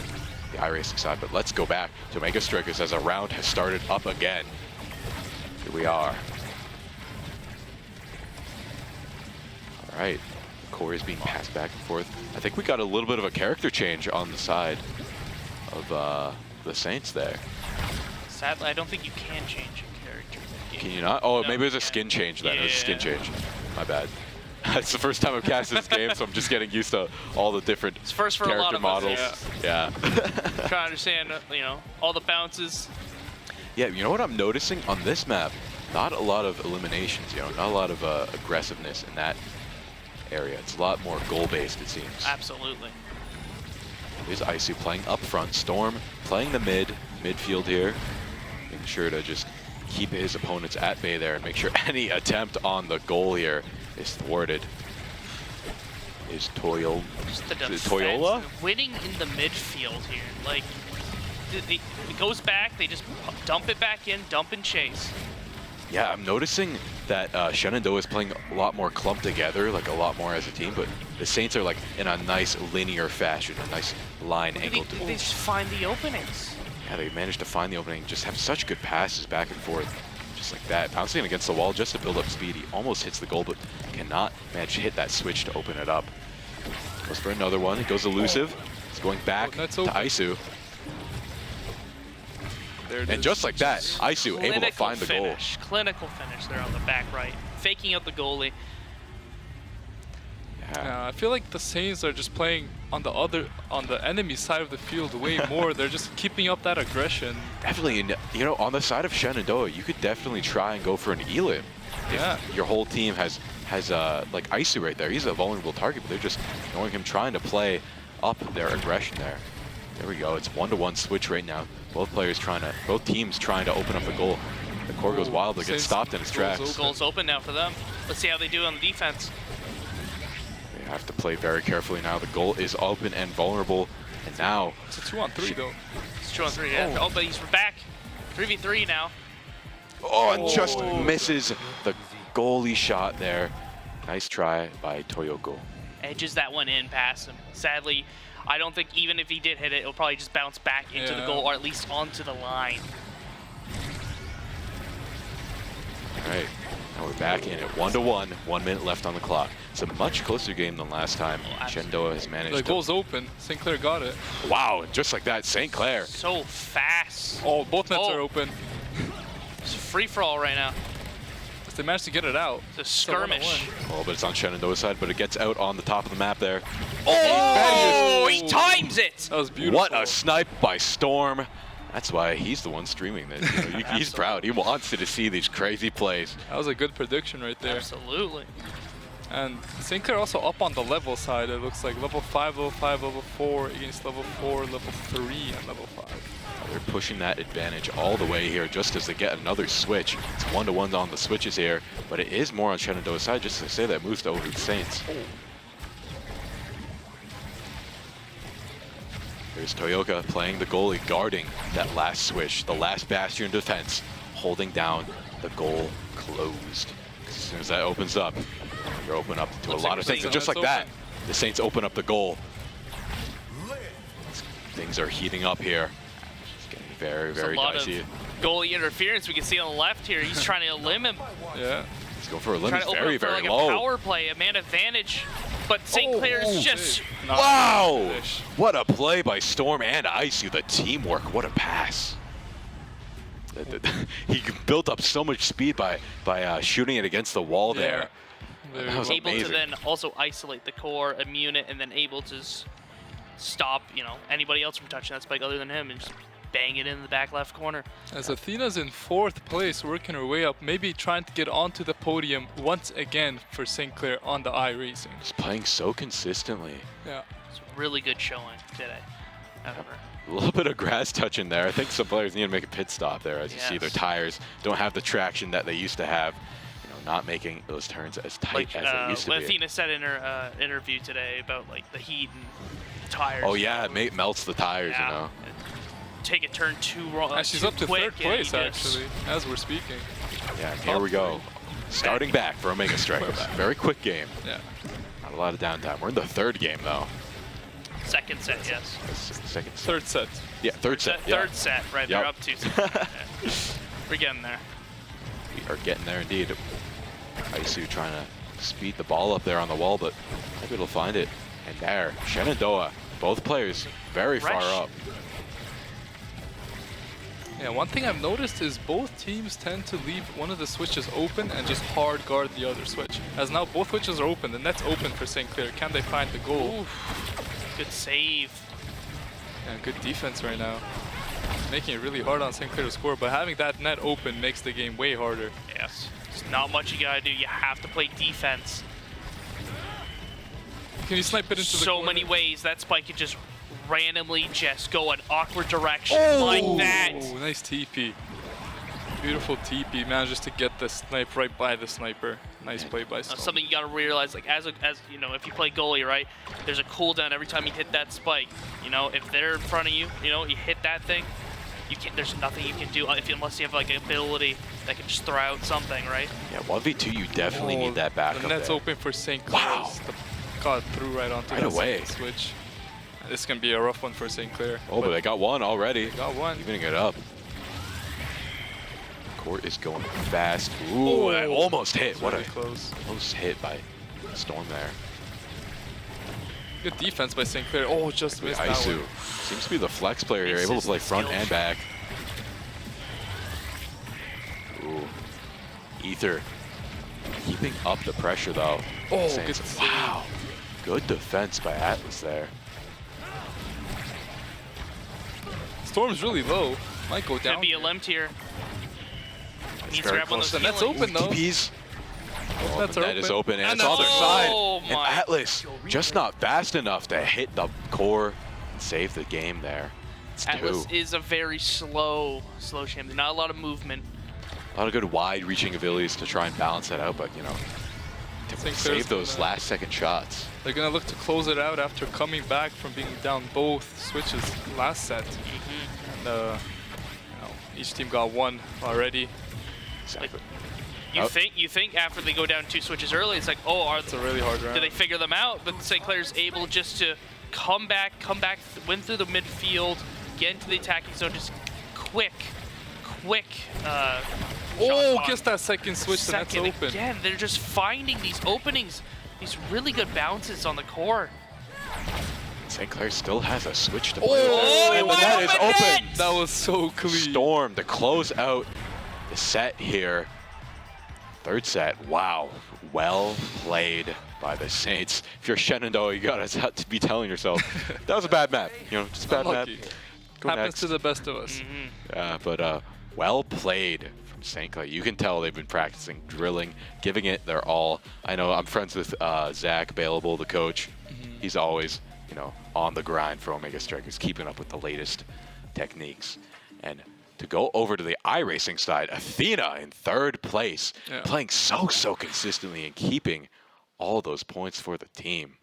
I mean, our Mohamed Alif, he is in 1st place by 13 seconds. That is an insane lead. So I don't think anyone's going to catch him. But Athena over here could be looking to take that 2nd place, only less than a second behind Ricky in 2nd place. So it's going to be exciting. There's lap 10 out of 15.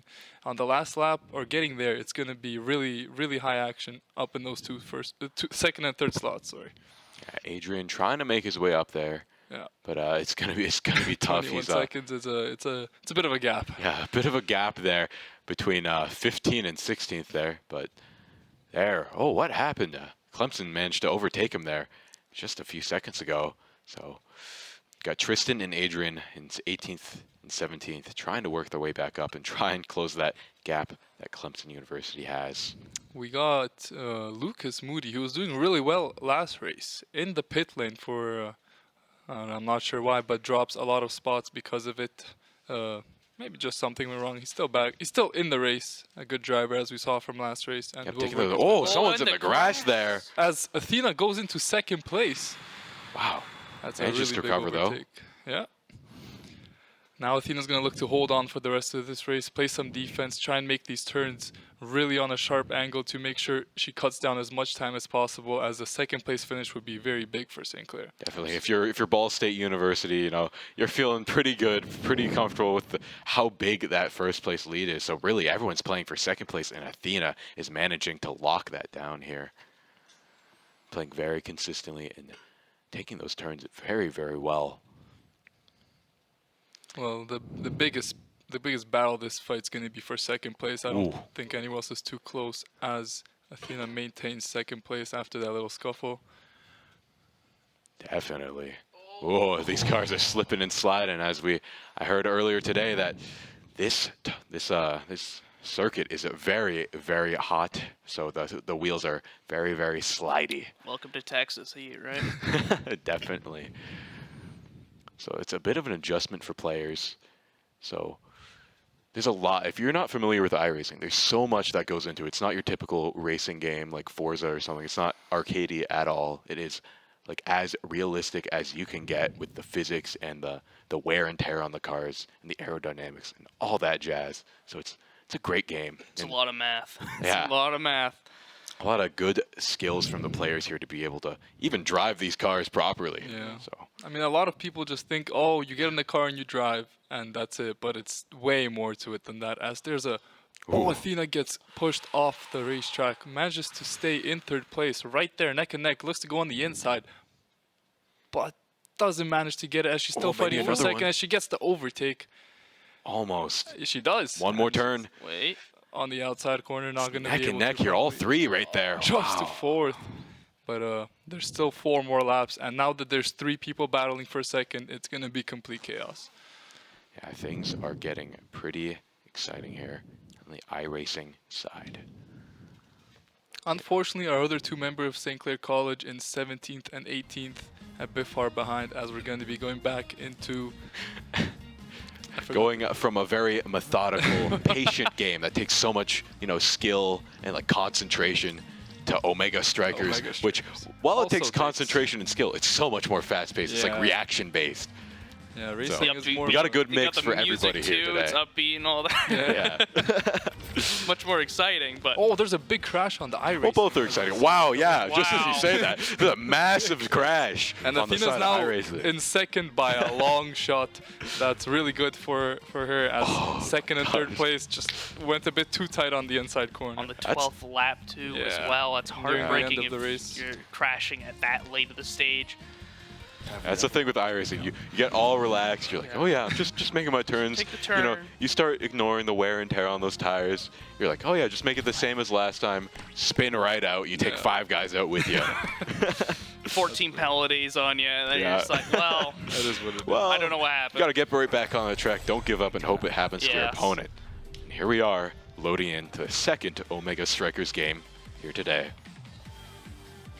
Looks like we see the Atlas and a couple other new characters here today. Tofu, my favorite goalie. He's a big hamster that throws food. It's fantastic. Look at that.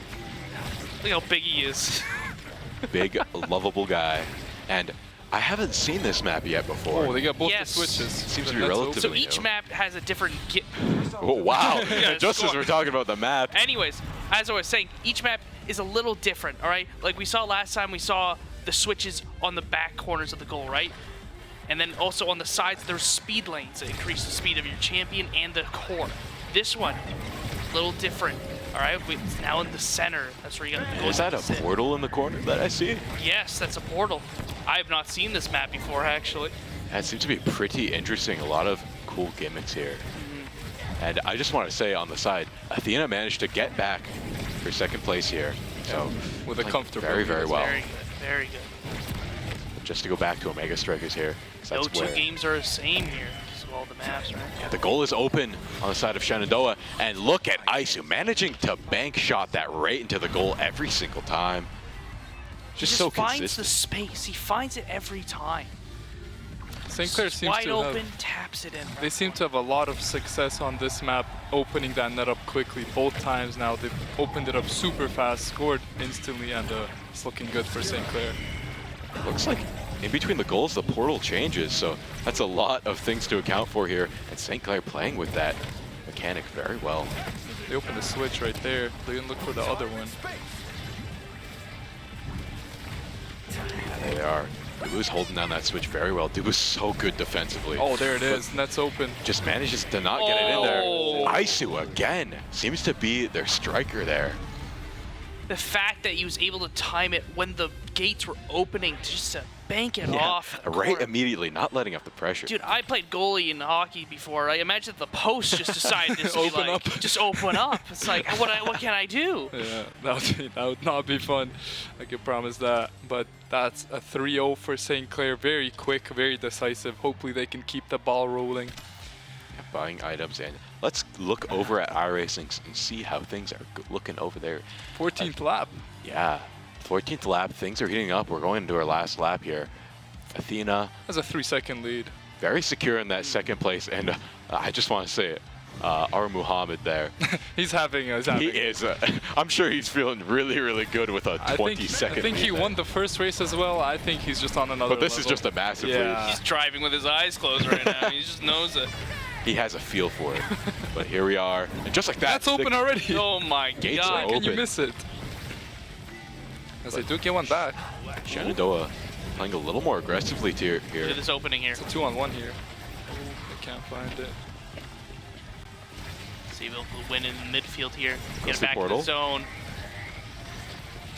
Oh, things are getting up. that was Aisu. beautiful. The jukes. The triple too. All the teammates. Everyone Faking out the goalie too. You saw that. He panicked there. He went left and you saw the score go right and it was just too late. Yeah, they did the beautiful passing play as well from one to another to their striker.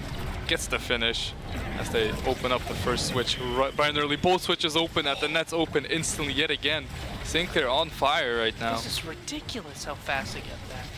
I just want to mention last lap in iRacing as well, and as I say that, another goal from St. Clair. St. Clair wants to go home. They're done. They don't want to play. They're just like, we want to win, go home. I mean, well, they are not giving their opponents any slack. They're like, you're here to play. We're gonna give it our all. You know. Like the first second this starts, like they're in their zone, they're opening up the switches, opening up that goal, and then they're already forming strategies to get it back into the opposing zone just to bank it in. That's open for St. Clair, but they do get a switch back. Get a second switch back. Both nets are open on both sides. As the portals. Oh, very close to scoring there. Now on the defense. Portal again. Oh, it's on the line! On the line! What a save! What a save indeed. They're keeping the pressure up though, not letting up at all. And Aisu manages with those corner shots every single time. What are you supposed to do? Like, we can see where everything is moving, and I still don't know how he pulls it off. Every time it feels like he gets He's also aiming up abilities. Exactly, and stuff like that. yeah. It's beautifully played. And if we can't tell what's going on while we can see the point of view, the other team must be lost. And there's iRacing. We are on, I think that is it. That is, yeah. Wow. So these are our final placings, it looks like, with Athena. Oh my God. Wow, the spin out. Everyone's getting the feature involved. lap. The 16th lap is always very, very crazy. Wow. But Being aggressive. let's look at the placings. Ball State, there we go. We got our Muhammad Alif here in first place. Athena. Our own Athena Leclerc here in second place. And as for the rest of the Saints, and Dustin DeLong in third, and the rest of our Saints, Tristan Leclerc in 15th place, and 18th place, Adrian. Well, I just want to say real quick, a lot of people are out of the race, and they did not manage to finish. So maybe our two racers that managed, if we managed to finish, that's right. Like Tristan might be we still haven't seen the penalties handed out yet. Yeah, we haven't seen the penalties, but I'm assuming we didn't get any penalties. We weren't involved in that massacre that we just witnessed. But big car crash there. Car crash. That was almost like manslaughter, right? Oh my God. But here we are. It looks like we're finishing the race out here for everyone who's not out. Yeah. And that is it. We'll see Great the final showing. standings. They made it interesting right at the end there, right? Oh, yeah. It's like, let's... Yeah, all chaos breaks loose. You know, you got to give it your all, pedal to the metal, try and close out. Reminds me of like end games of NHL games, especially heated rivalry. The bench comes out, a huge scrap at the end, even though like the game's done. Yeah, definitely. Man. But the Saints drove very, very well.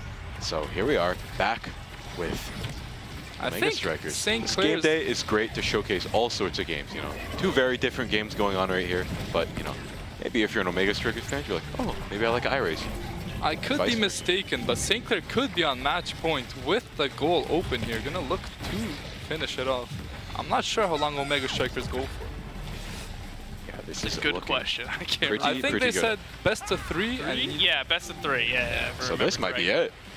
Yeah, both nets are open though. It's getting really tight. It's a one-on-one. One-on-one. Off the wall, but stun. Oh, just like behind him. There we go. Go! Closing it out. There we go. Getting another goal. Oh, we got another. We got more burn. Oh, look at this. We got more My man burnouts. celebrating doing donuts. And there we go. That's another win for St. Clair's on the side of Omega Strikers. Well played. They were just overwhelming in their gameplay. Yeah, and I think, I think that's it for Omega Strikers. St. Clair looking very dominant. I think they allow 1 goal. Yeah. 1 goal the whole time. What? You know, first stream of them, and they just come out of the gate swinging. All right.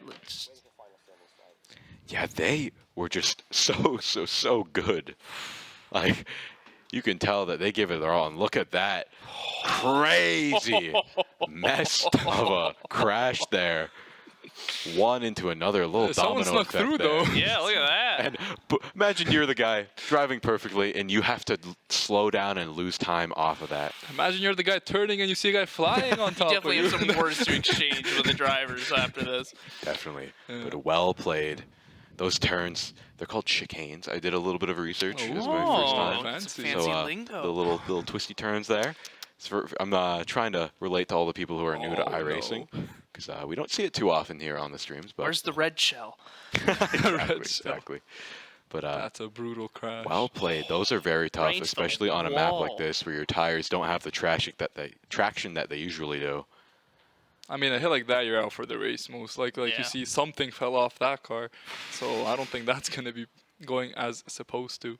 As we're just waiting for the final standings to see maybe we snuck in another person in the top 12. Yeah, definitely. Yeah, these are the chicanes. There we go. Getting a little first-person action here. Yeah. Wow. What a burnout there. Oh, boy. I'm surprised the cars are still working after that. Yeah, These are absolutely. fragile cars. Oh, and There another we go one. again. Oh. You think it can't happen, and it happens again. Tragic. That is the life of You an know he was iRacer. wiping his brow Oh, there, he and then was all of a not sudden just happy. came in his Yeah. blind He's spot. trying to drive, but the car's He having wants- There's only so much damage it can take before it can't go anymore. It survived one crash, surprisingly. But, the second one managed to seal the nail in the coffin there. And here we go, waiting for the final standings. It's been a good time. It's been a good day indeed. I've had a lot of fun watching all these games. So much variety. It's the spice of life, you know. Oh, absolutely. And I hope people at home, you know, maybe you're just tuning in for COD, maybe you're just tuning in for Valorant. Hope you sampled all these great games here today. And here are our final standings. We got Al Alif in first. Athena coming in second for the second race in a row, getting St. Clair a lot of points, and Austin in third from Penn State. We saw the big crash, we saw the hype, the atmosphere, and Athena manages to get 2 second places in a row. Truly great driving. Absolutely. And that's going to get our school some points. Yeah, definitely. A podium finish is huge for us. So that's a great driving all around. I know our other two Saints players did not drive to the same level there today, but you know that's what it's all about. You got to learn from your mistakes. You got to practice driving, and this game is ridiculously hard. So just well played all around from everybody there. Much respect. I know I couldn't do it. I tried it once. It's a lot of fun, but it's very difficult. So I suggest everyone give it a try. Maybe you're a savant. Maybe you are great at it, and you just don't know. Yeah. So.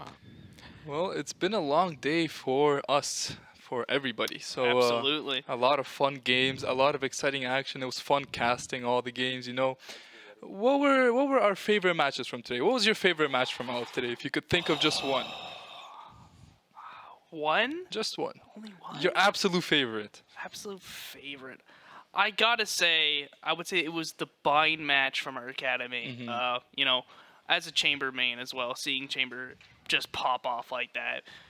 gives me some, be like, yeah, I can play that. I can do that. You know, I can try that. Yeah. You know? And then you try it, and then I try it, and I just spot frag. Yeah. And then, you know, I know it's how you just feel. unfortunate, but very exciting Valorant matches today. And COD, like, it was just all St. Clair teams just showed up firing on all cylinders. Yeah, I today. want to just say that. My favorite part is that all the St. Clair teams managed to Get a win. pretty much win and play very, very well. It was a great showing for us, showing that we have some of the top of the line teams here at St. Clair. So it was great, you know. And I love seeing Omega Strikers for the first time too. Yes. You know, Seemed It's pretty fun to watch. yeah, it's fun to play too if you want to try it out. And I wish we got the code here today, but maybe next time on the stream we'll definitely have that See if ready. I can remember it and put it on the screen there. You Yeah. can, you know, flex your St. Clair merch and all that. You know, you can flex Definitely it in get the this game, jacket get the as emote. well. It's very nice. I wear it all the time. Feels very, very nice. Absolutely. But overall, it was a great day, and it was a great time trying this out for the first time. It was like, I feel like it's the first time a collegiate level stream has streamed this many games. Like it's like feels like a world's first, and that's amazing to be a part of that and be here for that. And I just want to thank you guys too for holding this down. You know, I wasn't here for majority of the cast, but it is a major undertaking. I know of you, it's your first time casting as well.